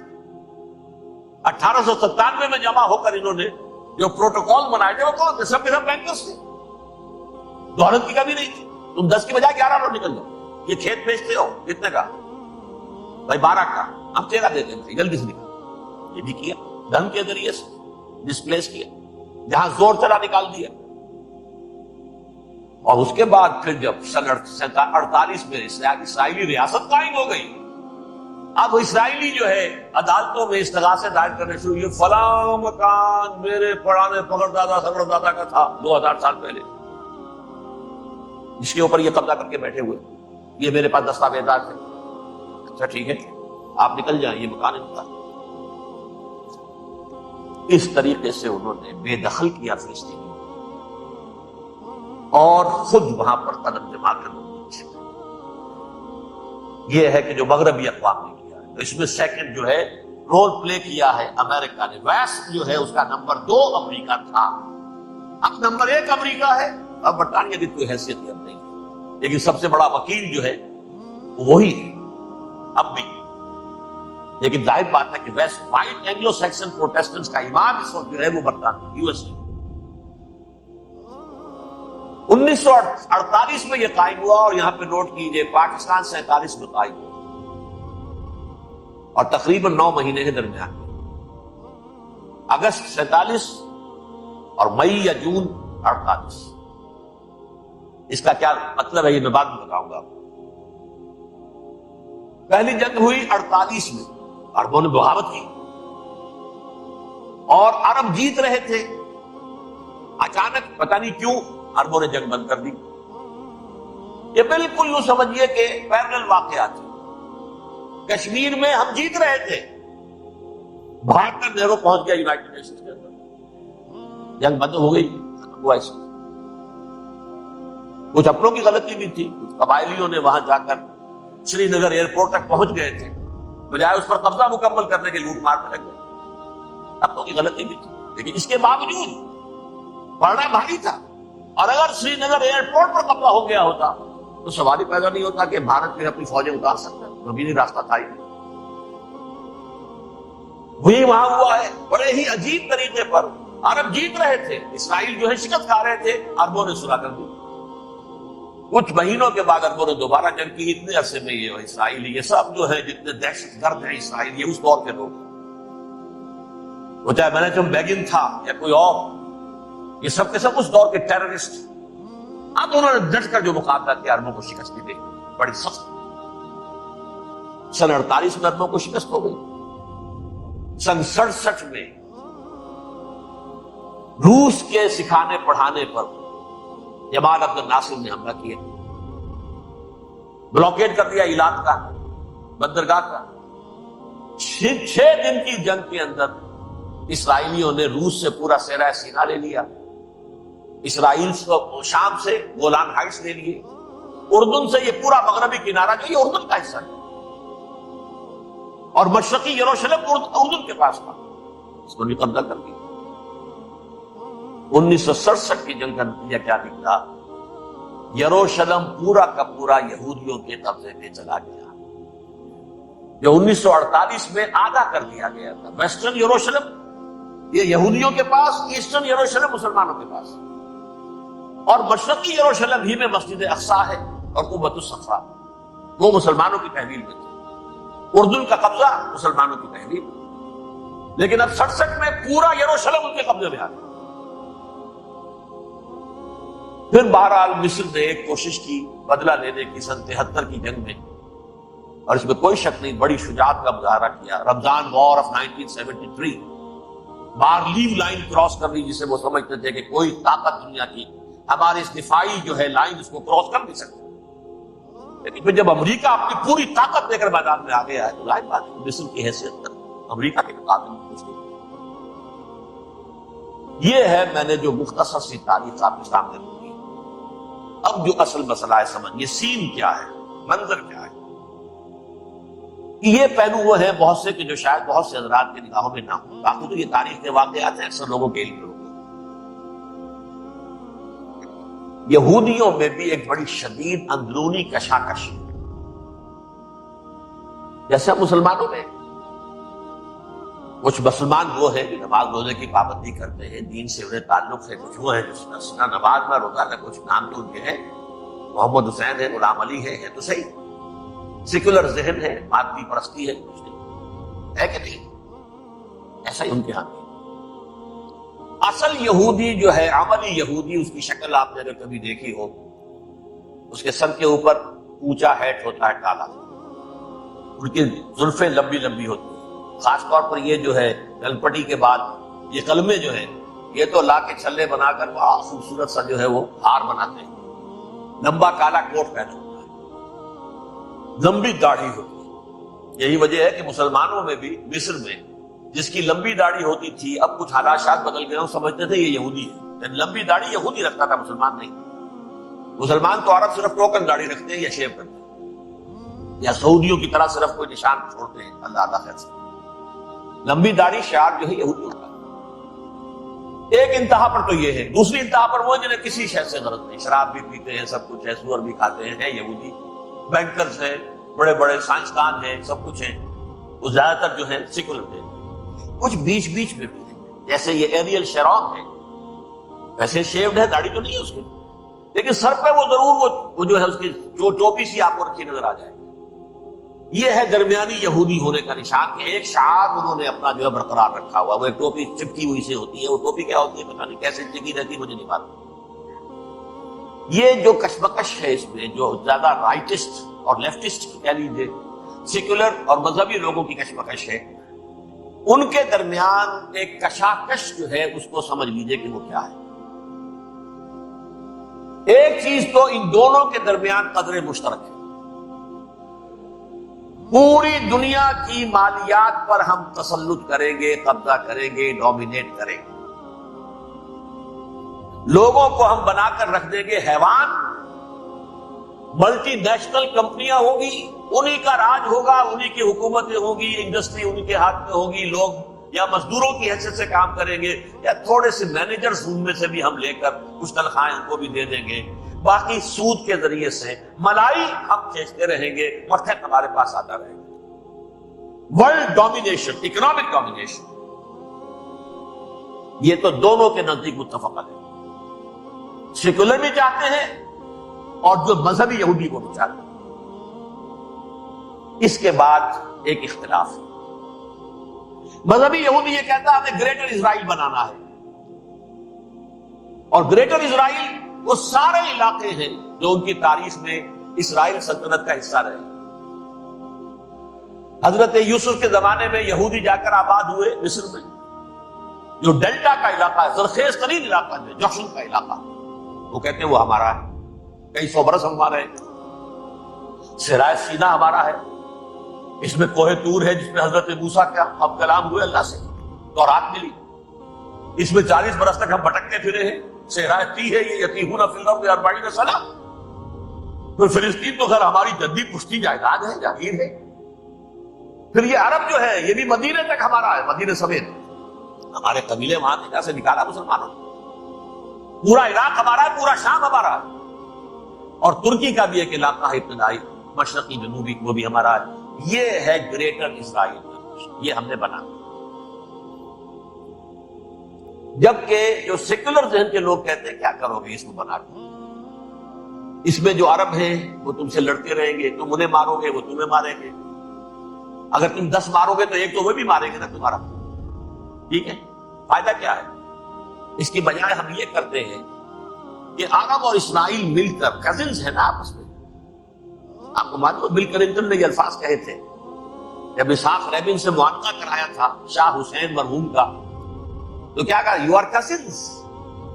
حضرت ابراہیم کے 2 بیٹوں سے نسل ہے نا، حضرت اسماعیل سے عرب ہے، حضور ہے، اور حضرت اسحاق سے بنی اسرائیل، کزنز ہے. You are cousins. تو ہم کزنز مل کر ایک اکنامک یونٹ بناتے ہیں، جیسے ایشیا پیسیفک ایک یونٹ بن گیا ہے، آسیان ایک یونٹ بن گیا ہے، وغیرہ وغیرہ. پورا یورپ ایک یونٹ بن گیا ہے، ایک کرنسی بن گئی ہے. ہم اس پورے علاقے کو ایک اکنامک یونٹ بناتے ہیں. پیسہ اربوں کا ہوگا، ان کے پاس بہت دولت ہے. تیل ان کا ہوگا، بہت تیل ہے ان کے پاس. مزدور ان کے ہوں گے، بڑی تعداد ہے ان کی. مینجمنٹ ہماری ہوگی، ٹیکنیکل نو ہاؤ ہمارا ہوگا، سائنسدان ہم ہوں گے. ملائی ہم کھاتے رہیں گے، چھاچھ ان کو دیتے رہیں گے. تو ہمیں آم کھانے ہیں، پیڑ گننے کی کیا ضرورت ہے؟ خامخواہ ان کی دشمنی بول لیں، زیادہ دشمنی بڑھائیں. اس چھوٹے سے اسرائیل کو تسلیم نہیں کرتے، اب گریٹر اسرائیل کو کیسے تسلیم کر لیں گے؟ یہ لہذا اس خیال کو دل سے نکالو. یہ اختلاف ہو گیا نمبر 1، بہت بڑا اختلاف. لیکن نمبر 2، اس اختلاف میں اتفاق یہ پیدا کیا گیا. یہاں ایک بات ہم آپ کی مانتے ہیں، ہم کسی بھی پیس پروسیس میں یروشلم نہیں دیں گے ان کو عرب. یہ انڈیوائیڈڈ دارالخلافہ رہے گا اسرائیل.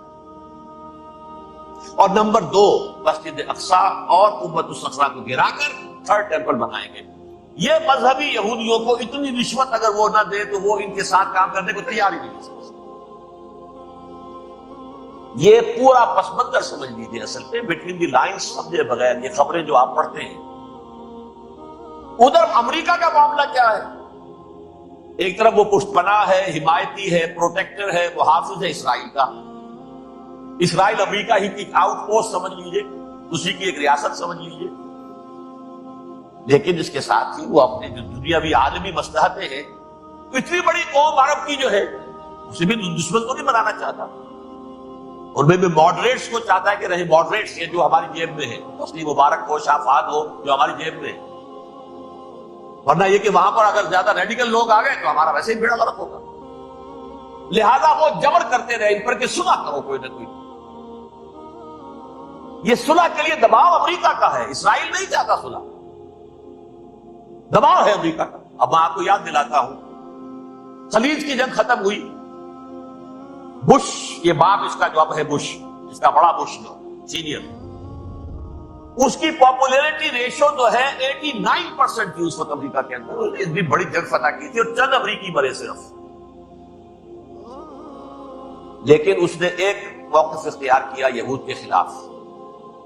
$10 بلین منظور ہو چکے تھے، اسرائیل کو دیے جانے تھے نئے سیٹلمنٹس بنانے کے لیے. اسرائیل انہوں نے کہا یہ رقم میں ایشو نہیں کروں گا جب تک پیس پروسیس شروع نہیں کرتے. یہ دباؤ تھا جس کے آگے گھٹنے ٹیکنے پڑے $10 بلین کے لیے.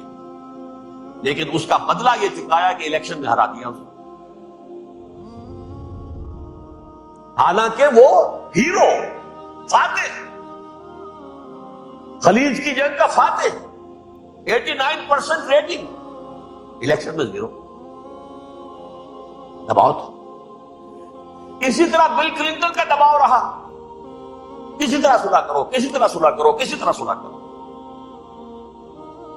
اور اس معاملے میں میں یہ تسلیم کرتا ہوں، اس معاملے میں اس نے واقعتاً ایڑی چوٹی کا دور لگایا. اور یہ بھی تسلیم کرتا ہوں کہ اس کے دباؤ میں آ کر ایہود باراک جہاں تک چلا گیا تھا، اب کوئی نہیں جا سکتا. وہ آفر نہیں دے مل سکتی اب دوبارہ فلسطینیوں. یہ بھی میں بھول گیا آپ کو بتانا.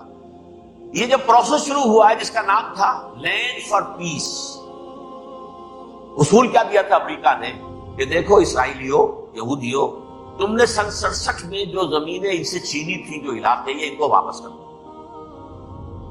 اور ان سے صلح کر لو، یہ سب تمہیں ریکگنائز کر لیں گے، جنگ ختم ہو جائے.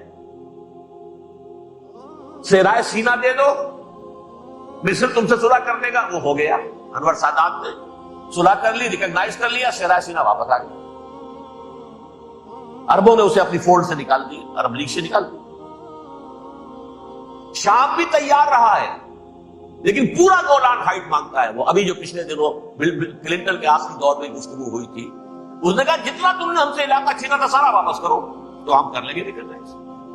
اس میں سے کچھ ایسا اسٹریٹجک امپورٹنس کا علاقہ ہے وہ یہودی کسی طور پر دینے کو تیار نہیں، لہذا صلح نہیں ہو سکتی. شرق اردن سے جو علاقہ لیا تھا وہ ٹھیک ہے، وہ رکھو، اس کے اندر فلسطینی ریاست بنا دو. یہ علاقہ جو ہے فلسطینیوں کی میجورٹی ہے اس میں، تو اس کو فلسطینی ریاست بنا لو. ایک ریاست ودن ریاست ہو جائے گی، اسرائیل ریاست، فلسطینی ریاست. یہ ہیں 3 مین پوائنٹس. چوتھی بات پہ آ کر روک دیتے تھے کہ یہ پھر بعد میں سوچیں گے یروشلم کا مستقبل کیا ہوگا، یہ بہت سینسیٹیو ایشو جو ہے یہ بعد میں سوچیں گے. اب جب یہ پیس ٹاک شروع ہوئے تو یاد ہے اسحاق رابین تھا، اسے کس نے قتل کیا؟ یہودی نوجوان. یہ تم کیسے دے رہے ہو زمینیں؟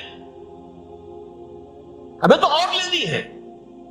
تم نے سینا واپس کر دیا، ہمیں تو جشن کا پورا علاقہ لینا، مصر کا سارا فرٹائل ایریا جو ہے وہ لینا ہے اس سے. تم گولان ہائٹس دے رہے، ہمیں پورا شام لینا ہے. لہٰذا تم کیسے لینڈ فار پیس، پیس اور نو پیس، نو لینڈ.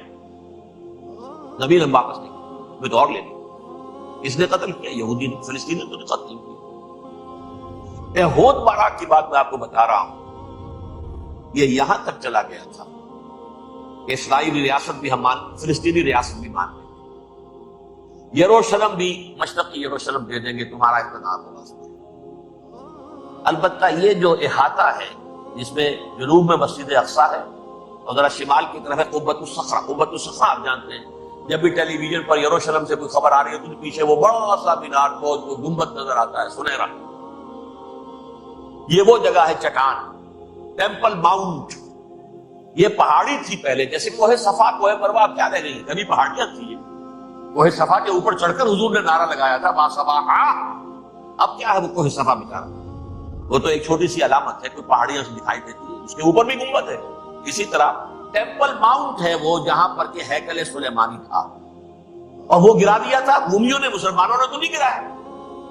لیکن پھر حضور کو معراج وہاں سے ہوا تو عبد الملک بن مروان نے وہاں پر یہ بہت بڑا گنبد بنا دیا. یہ گنبد الصخرہ ہے، وہ مسجد اقصی نہیں ہے، مسجد اقصی اس کے علاوہ وہ جنوبی علاقہ، ایک ریکٹینگولر احاطہ ہے بہت بڑا، جس کے جنوبی علاقے کے اندر مسجد اقصی ہے، اور یہ اس کے شمالی حصہ. یہود براق نے یہاں تک آفر کر دی تھی کہ مسجد اقصی تو اپنے پاس رکھ لو، لیکن یہ ٹیمپل جو ہے، یہ ٹیمپل ماؤنٹ، یہ گنبد الصخرہ، یہ ہماری کمٹمنٹ ہے مذہبی یہودیوں کے ساتھ کہ ہم یہاں پر جو ہے ٹیمپل بنائیں گے. تھرڈ ٹیمپل، ہیکل سلیمانی کی تیسری مرتبہ تعمیر یہاں ہوگی. لیکن ظاہر بات ہے فلسطینی کیسے مانتے، مسلمان کیسے مانتے؟ یہ ہے وہ چیز کہ جس کی وجہ سے وہ سارا معاملہ ناکام ہوا. ویسے مجھے یقین ہے کہ اگر فلسطینی مان بھی لیتے، تبھی یہودی جو ہے جس طریقے سے اسحاق ریبیون کو اس نے قتل کر دیا تھا، تو یہ اس کو بھی، یہود براق کو بھی قتل کر دیتے، اور وہ کسی صورت تسلیم نہ کرتے کہ یہ یروشلم جو ہے یہ ان ڈیوائیڈڈ سٹی نہ رہے، بلکہ ڈویژن ہو جائے اس کی، اور صرف مغربی حصہ ہمارے پاس رہ جائے اور مشرقی جو ہے عربوں کے پاس کبھی تسلیم بڑھ جائیں گے. اب دیکھیں اس وقت شکل کیا ہے. میرا اندازہ یہ ہے کہ اب جو مذہبی یہودی ہیں ان کے صبر کا پیمانہ لبریز ہو گیا ہے، اور اب ایک مڈ وے آدمی اس وقت وہاں پر آ گیا ہے، ٹوپی والا. اگرچہ وہ پریکٹسنگ یہودی اس طرح کا نہیں ہے، داڑھی والا نہیں ہے، زلفوں والا نہیں ہے وہی کوٹ پینٹ والا، لیکن یہ کہ اوپر رکھتا ہے ٹوپی. ایریل شرون اور انتہائی سفاک، جس نے کہ فلسطینیوں کے 2 کیمپ ایسے اڑائے تھے جیسے کہ چیونٹیوں کا ہو لشکر اور ان کو پاؤں تلے روک دیا جائے، اس طریقے سے بہت بڑا قاتل، مرڈرر، وہ وزیر اعظم. اور اب جو ہے ان کے صبر کا پیمانہ لبریز ہو گیا. اب ان کا فیصلہ یہ ہے کہ انہیں 3 بڑے بڑے قدم اٹھانے. نمبر 1، فلسطینیوں کا خاتمہ، ایتھنک کلینزنگ. اگر یہ فلسطینی رہتے ہیں یہاں پر تو اگر 10 ہم ان کے ماریں گے تو 2-3 یہ ہمارے مار دیں گے. اسرائیلی کی جان تو بہت قیمتی ہے، یہ تو خیر 1000 بھی مر جائے تو کوئی بات نہیں، یہ تو کیڑے مکوڑے ہیں، جینٹائلز ہیں، گوئمز ہیں، یہودی وہ مر جائے. لہذا ان کا ٹنٹا مکاؤ، اب ان کو ختم کرو. وہ اشتہار شاید آپ کے دنوں گزرا ہوگا جس میں میں نے یہ الفاظ لکھے، یہ بوسنیا کی ایتھنک کلینزنگ جو ہے مانگ پڑ جائے گی. اور جو کچھ ایتھنک کلینزنگ ہوئی تھی 500 برس قبل ہسپانیہ میں، اس کا نقشہ آپ دیکھیں گے. اس وقت کیا ہوا تھا؟ عربوں کو، مسلمانوں کو یا جلا دو، قتل کر دو، یا جہازوں میں ان کو ڈمپ کر ہوئے اور لے جا کر شمالی افریقہ کے ساحل کے اوپر اتار دو. ایک بچہ بھی نہیں رہنے دیا تھا ہسپانیہ میں. 1492 میں سقوط غرناطہ ہوا ہے، اور اس کے بعد 10 سال کے اندر اندر ایک ایک بچہ مسلمانوں کا ختم کر. یہ ہے فیصلہ ان کا. اب بہت بڑا قدم وہ اٹھانے پر گئے.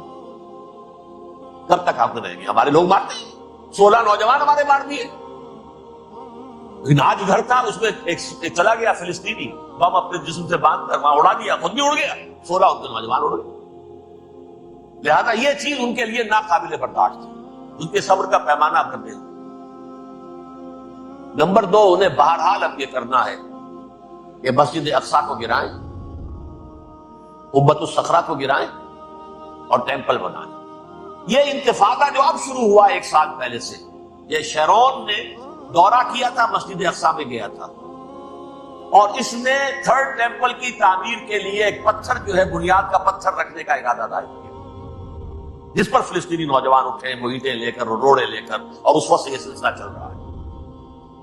کتنے مارے جا چکے فلسطینی، لیکن کچھ نہ کچھ یہودی بھی مرے، اسرائیلی بھی مرے. اور جیسا کہ میں نے عرض کیا اب ان کے صبر کا پیمانہ لمبے دو. انف از انف.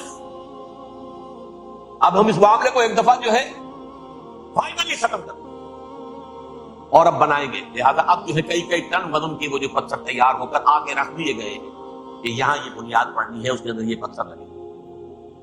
بلکہ ایک لطیفہ بھی مجھے یاد آیا ہے, یہ کوئی 20 سال پرانی بات ہے. اس قبۃ الصخرہ کی مرمت ہوئی تھی تو اس کے اوپر جو یہ سونے کی پتھری چڑھی ہوئی ہے, یہ شاہ حسین اردن والے جو ہے بات تھا بھی انہی کے تسلط میں, یہ انہی کی تولیت میں تھا سن 67 سے پہلے, اس زمانے کی بات میں کر رہا ہوں. تو انہوں نے پتہ نہیں 30 من تھا یا 30 ٹن تھا سونا جو ڈونیٹ کیا تھا اس کے اوپر یہ پتھری چڑھانے کے لیے, جو بہت بڑا گنبد نظر آتا ہے پورے کے پورے ماحول کے اوپر چھایا ہوا. اس وقت یہودی اخباروں نے لکھا تھا بہت اچھا ہے, یہ سونا ہمارے کام آئے گا جب ہم اپنا ہیکل تعمیر کریں. کہاں جائے گا سونا؟ سونا یہی رہے گا نا, جب ہم گرائیں گے ہمیں وہ سونا ملے گا. اب وہ اس پر آ گئے, مزید دیر نہیں کر سکتے. تو آپ نوٹ کیجئے, number 1 ethnic cleansing of Palestinians in Israel. Number 2 demolition of the Aqsa mosques and the Qubbat al-Sakhra. Number 3 امریکہ کو الٹیمیٹم, تم اب اپنے درمیان میں مت لڑاؤ, اور اس کے لیے دھمکی, اگر تم نے ہمارے معاملے میں رکاوٹ ڈالی تمہاری اینٹ سے اینٹ بجا دے. لیکن یاہو نے یہ کہا تھا میں واشنگٹن میں آگ لگا دوں گا. یہ انہوں نے امریکہ میں عظیم ترین دہشت گردی کر کے امریکہ کی ایڈمنسٹریشن کو, انتظامیہ کو یہ دھمکی دے دی ہے کہ باز آ جاؤ. چنانچہ میں یہ بات کہہ کے پرسوں جمعے میں اپنی مسجد سے, مسجد دارالسلام سے نکلا, شام کو, اسی شام کو میں نے ایریل شیرون کی تقریر سن لی T V per. It is not acceptable. Don't appease the Arabs at our expense. We are not going to become Czechoslovakia. We have to depend on ourselves only and rely on ourselves only. کیا مطلب ہے اس کا؟ کس کو سنا رہا ہے؟ امریکہ بہادر, ہم تمہارے محتاج نہیں ہیں, ہم تمہارے ٹکڑے اڑا دیں گے, تیسرے کر دیں گے تمہارے, تم بیچ میں آؤ تو صحیح. اور دیکھ لو ایک نشانی ہم تمہیں دکھا دیں. مجھے 100% یقین ہے یہ پورا ہسٹوریکل پروسیس, اور جس جگہ یہ پہنچ گیا ہے, اس کریٹیکل پوائنٹ تک یہ پہنچ چکا ہے. یہ جو بھی حملہ ہوا ہے ورلڈ ٹریڈ سینٹر پر اور پینٹاگون پر, یہ اسرائیل کا کام ہے. اسرائیل سے کم تر کسی ادارے کے لیے ممکن ہی نہیں, اس لیے کہ اسرائیل کے ایجنٹ امریکہ کے پورے نظام کے اندر جو ہے گھسے ہوئے موجود ہر جگہ پر. جیسے سرطان کا پھوڑا ہوتا ہے پورے جسم میں وہ اپنی جڑیں جما لیتا ہے,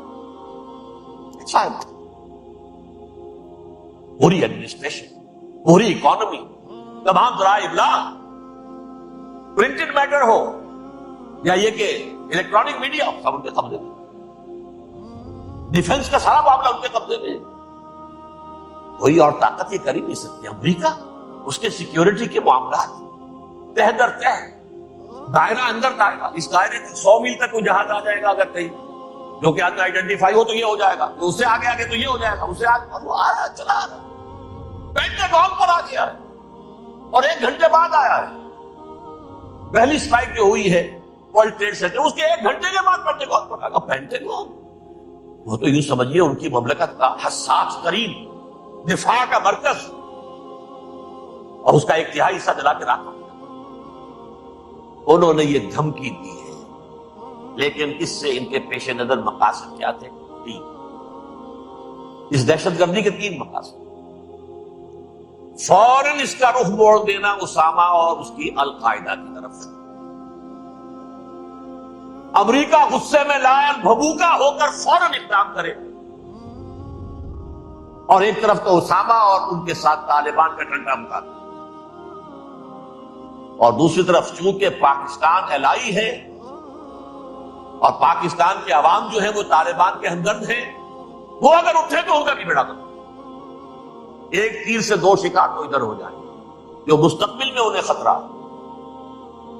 1967 کی جنگ کے بعد جبکہ انہوں نے فتح کا جشن منایا تھا یہودیوں نے، تو انہوں نے پیرس میں جو جشن منایا ہے وہاں بن گوریون کی تقریر یہ تھی، ہمیں کسی عرب ملک سے کوئی خطرہ نہیں، کوئی اندیشہ نہیں، ہمیں اندیشہ اگر ہے تو صرف پاکستان سے۔ یہ ہے وہ بات جو میں نے کہی تھی۔ نکتہ کیا ہے؟ یہ سائملٹینیسلی کیوں وجود میں آئے ہیں یہ دو ملک؟ مشیت اسلی میں پاکستان کا رول یہ ہے۔ حدیث میں آتا ہے ما انزل اللہ من داء الا انزل له دواء، اللہ نے کوئی بیماری ایسی نہیں اتاری اس کا کہ توڑ اور دوا پیدا نہ کی۔ اسرائیل کا توڑ پہلے پیدا کی، جیسے بچے کی ولادت بعد میں ہوتی ہے، ماں کی چھاتیوں میں دودھ پہلے پیدا ہو جاتا ہے۔ یہ اللہ کی فطرت ہے، اللہ کا طریقہ۔ خطرہ انہیں ہے تو ہم سے ہے، اگر کوئی خطر مجھ کو تو اس امت سے، اس کی خاکستر میں ہے اب تک شرارے آرزو۔ یہاں کے عوام، حکومت تو ٹھیک ہے ہماری جیب میں آ گئی، عوام کے اندر ہے یہ بھڑک سکتی ہے چنگاری۔ یہی وجہ ہے بار بار ان کا کہ ہم زیادہ دباؤ نہیں ڈالنا چاہتے پاکستان پر، ہمارا بہت بڑا الائی ہے، ہم بہت پیسے بھی دے دیں گے، یہ بھی کر دیں گے، وہ بھی کر دیں گے، لیکن ہم زیادہ دباؤ نہیں ڈالنا چاہتے، ڈی اسٹیبلائز نہ ہو جائے، یہاں کے عوام کہیں کھڑے نہ ہو جائے۔ لہٰذا حملہ یہاں سے نہیں، ازبکستان سے کرانے کی باتیں ہو رہی، اندر خانے پوری سپورٹ ہے، لیکن یہ کم سے کم ظاہر نہیں ہونے دیں گے کہ کیا کچھ ہو رہا، تاکہ یہاں کے عوام کے اندر وہ چنگاری جو ہے اس بارود کے اندر پڑ گئی تو یہ شاید ڈی اسٹیبلائز ہو جائے۔ لیکن ڈی اسٹیبلائز ہونے میں جہاں اس کا خطرہ ہے کہ پرویز مشرف کی حکومت ختم ہو جائے، وہاں اس کا بھی خطرہ ہے کہ پاکستان ختم ہو جائے۔ ڈی اسٹیبلائز ہونے کا مطلب کیا ہے؟ بھارت کو واک اوور دے سکتے، جاؤ گھس جاؤ، پولیس ایکشن کرو، جہاں امن نہیں رہا ہے ہم امن قائم کرنے جاؤ، یا یونائٹڈ نیشنز کی فوج K4 آ جائے یہاں پر امن قائم کرنے کے لیے، اور ہماری جو ایٹمی صلاحیت ہے وہ تو ویسی برباد۔ ایک چیز تو ان کے پیش نظر یہ تھی، اس میں تو اللہ تعالیٰ نے کچھ تھوڑی سی عافیت پیدا کر دی۔ ان کا خیال تھا کہ غصے میں آگ بھبھوکا ہو کر امریکہ جو ہے بھوکے شیر کی طرح ٹوٹ پڑے گا، لیکن وہاں وہ اپنے باپ کی طرح کولیشن بنانے کی فکر ہو گئی اسے۔ کولیشن بنتے بنتے تو وقت لگتا ہے، بستی بسنا کھیل نہیں، بستے بستے بستی ہے، دل کا اجڑنا سہل صحیح، بسنا سہل نہیں ظالم، بستی بسنا کھیل نہیں، بستے بستے بستی۔ کولیشن بناتے بناتے نیٹو بھی پھدکنے لگا تھا کہ ہمارے پاس انہوں نے کچھ ثبوت دیے ہی نہیں ابھی تک، کوئی کسی نے کچھ اور کہا، سعودی عرب نے بھی کہہ دیا ہمارے اڈوں سے آپ جہاز اڑا کر حملہ نہیں کریں گے وغیرہ وغیرہ۔ اس چکر میں ایک تو وقت نکل گیا اور روس نے فوراً ہی ان پر آیا ہو گیا، یہ تو ہمارے ساتھ کیا ہی اسرائیل نے ہے۔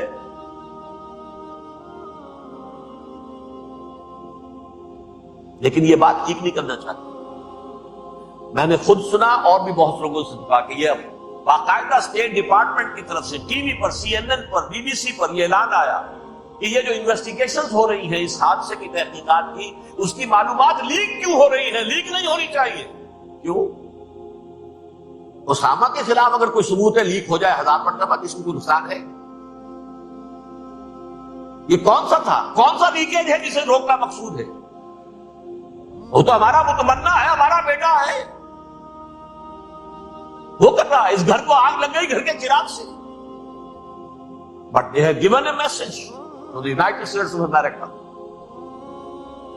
ہمارے راستے میں اب مت آنا، ہم پر دباؤ نہ ڈالو، don't appease the Arabs at our expense۔ یہ الفاظ ہیں شیرون کے، ان کی خوشامد، ان کو خوش کرنا، ان کو پسند کرنا، ان کو راضی کرنا ہماری کوشش پر۔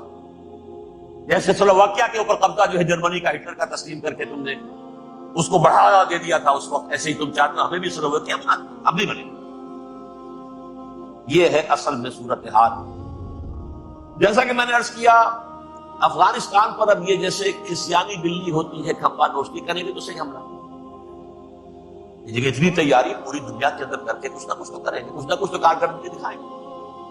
اصل میں وہ زور شور اب ان میں نہیں ہے افغانستان کے بعد، بلکہ تاریخ میں ایک مرتبہ پھر وہی بات ہو گئی ہے، کلما اوقدوا نارا للحرب اطفاء اللہ، اللہ تعالیٰ نے کم سے کم اس کی تندی کو کم کر دیا، اس آگ کی بھڑک اور تندی جو ہے وہ انشاءاللہ کم ہو جائے۔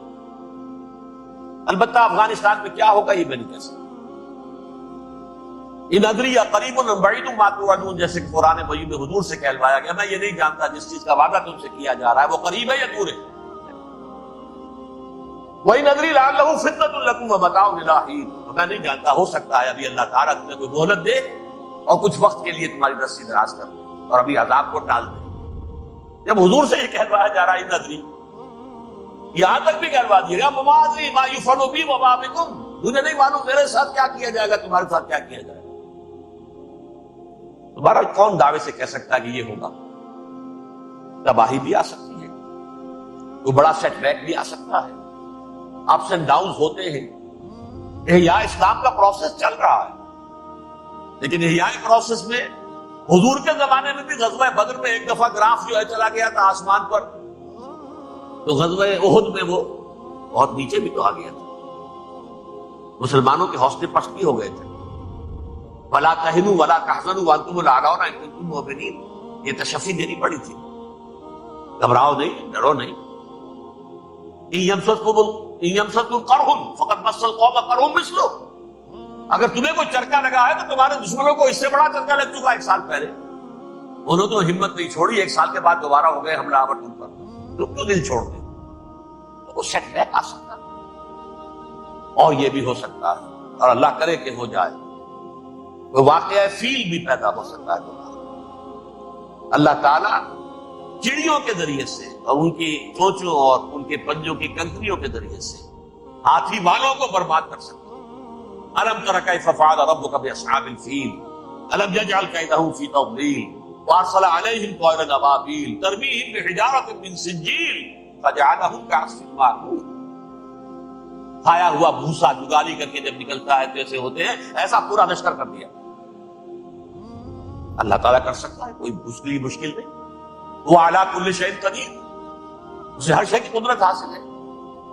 لیکن اصل بات جو ہے میں آپ کو بتانا چاہتا ہوں، یہ ہے سائیڈ ایشو، اصل ایشو ہے فلسطین کا جو شروع ہونے والا ہے، بھٹی دہکے گی وہاں۔ ظاہر بات ہے کہ اگر کوئی بہت بڑا اقدام ہو جاتا ہے فلسطینیوں کے خلاف، اور اگر واقعتاً مسجد اقصیٰ اور مسجد قبۃ الصخرہ گرا دیے جاتے ہیں تو طوفان اٹھے گا عالم عرب میں۔ یہ حسنی مبارک ہو یا شاہ خالد ہو یا کوئی اور ہو، یہ نہیں روک سکتے اس طوفان کو۔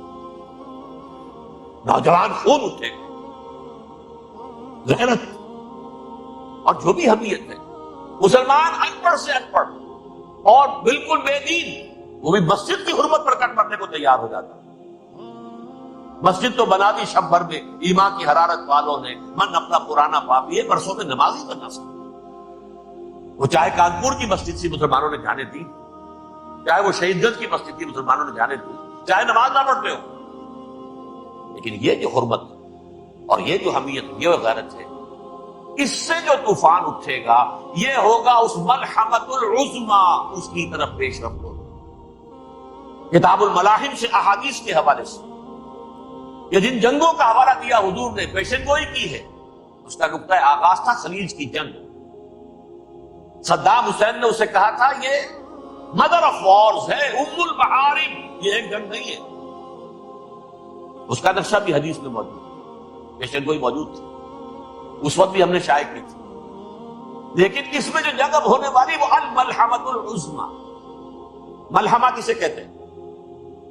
لحم گوشت کو کہتے ہیں، اور قصائی کی دکان کو عربی میں ملحم کہتے ہیں، جہاں گوشت کے ٹکڑے کیے جاتے ہیں۔ آج کل مشینوں سے ہوتے ہیں، اب جو ہے وہ ہاتھ سے چھریوں سے نہیں ہوتے، لیکن ٹکڑے ہو رہے ہوتے ہیں، جسموں کے چیچڑے اڑ رہے ہوتے ہیں۔ ملحمہ، یہی لفظ استعمال کیا تھا حضرت سعد بن عبادہ نے رضی اللہ تعالی عنہ یوم فتح مکہ۔ ان کے دل میں تھا کہ اب ہم انتقام لیں گے ان عربوں سے، ان قریش سے۔ الیوم یوم الملحمہ، الیوم یوم الملحمہ، یہ کہتے ہوئے جا رہے تھے۔ ایک خاص کیفیت، آج ہے گوشت کے ٹکڑے اڑانے کا دن۔ حضور سے کہا کہ جا کر کے ساتھ تو یہ کہہ رہے ہیں الیوم یوم الملحمہ، یوم یوم الملحمہ۔ حضور نے فرمایا نہیں، ان سے کہو جا کر الیوم یوم المرحمہ، الیوم یوم المرحمہ، آج رحمت کا دن ہے، آج تو میں ان سب کو معاف کروں گا۔ لا تثریب علیکم اليوم، میں تم سے وہی بات کہہ رہا ہوں جو میں نے بھائی یوسف سے کہی تھی اپنے بھائیوں سے۔ اذهبوا فانتم الطلقاء، جاؤ تم سب کے سب آزاد۔ وہ ملحمہ ہے جس کو کہ حضور نے حضرت معاذ بن جبل رضی اللہ تعالیٰ عنہ سے روایت ہے، اس میں سے جو ابو داؤد میں روایت آئی ہے اس میں الملحمۃ العظمی، عظمی مؤنث ہے اعظم کا، آپ کہتے ہیں جنگ عظیم اول، جنگ عظیم دوم، عظیم کا باب ہو گیا اعظم سب سے بڑا، اور اس کا مؤنث ہے سب سے بڑی، عظمی، الملحمۃ العظمی سب سے بڑی لڑائی۔ میرے نزدیک یہ وار کے معنی میں نہیں ہے، بیٹل کے معنی میں۔ انگریزی میں یہ دو لفظ علیحدہ ہے، وار، بیٹل۔ وار سالوں کو محیط ہوتی ہے، بیٹل کسی ایک خاص جگہ پر لڑائی ہوتی ہے۔ حضور کے اور قریش کے درمیان 6 سالہ وار تھی، جنگ تھی، لیکن battles, battle of Uhud, battle of Badr, یہ بیٹلز تھی، لڑائیاں تھی۔ تو عظیم ترین جنگ شاید اس اعتبار سے نہ ہو جیسے کہ ورلڈ وار 1 اور ورلڈ وار 2، یعنی اس کی وسعت کا اتنا معاملہ نہیں اور طوالت کا نہیں، لیکن جو لڑائی جو ہے بیٹل ہونی ہے، جس کو کہ یہ لوگ، یا چونکہ میں نے کہا تھا شروع میں کہ سرما ہے میری آنکھ کا خاک حجاز و ہول قدس، نیو ٹیسٹمنٹ کی آخری کتاب ہے the book of revelation, revelation of saint John, اس میں آرمگڈون کہا گیا ہے۔ ہر مجدون، یہ عبرانی لفظ ہے، ہر کہتے ہیں اونچی جگہ کو، سطح مرتفع، مجدون میگیڈو، میگیڈو ایک وادی ہے، مرتفع، وادی مرتفع، یہ ہے واقع لبنان، اسرائیل اور شام کے درمیان جو ٹکڑا ٹرائنگل بنتی ہے، یہ ہے، یہاں پر بڑی جنگ لڑی جائے گی، اور یہ جنگ صلیب ہوگی جو کہا ہے بش نے، یہ جنگ صلیب۔ سیکنڈ ملینیم شروع ہوئی تھی تو پہلی صلیبی جنگ ہوئی تھی، تھرڈ ملینیم شروع ہوا ہے، یہ سیکنڈ صلیبی جنگ، یہ کروسیڈ۔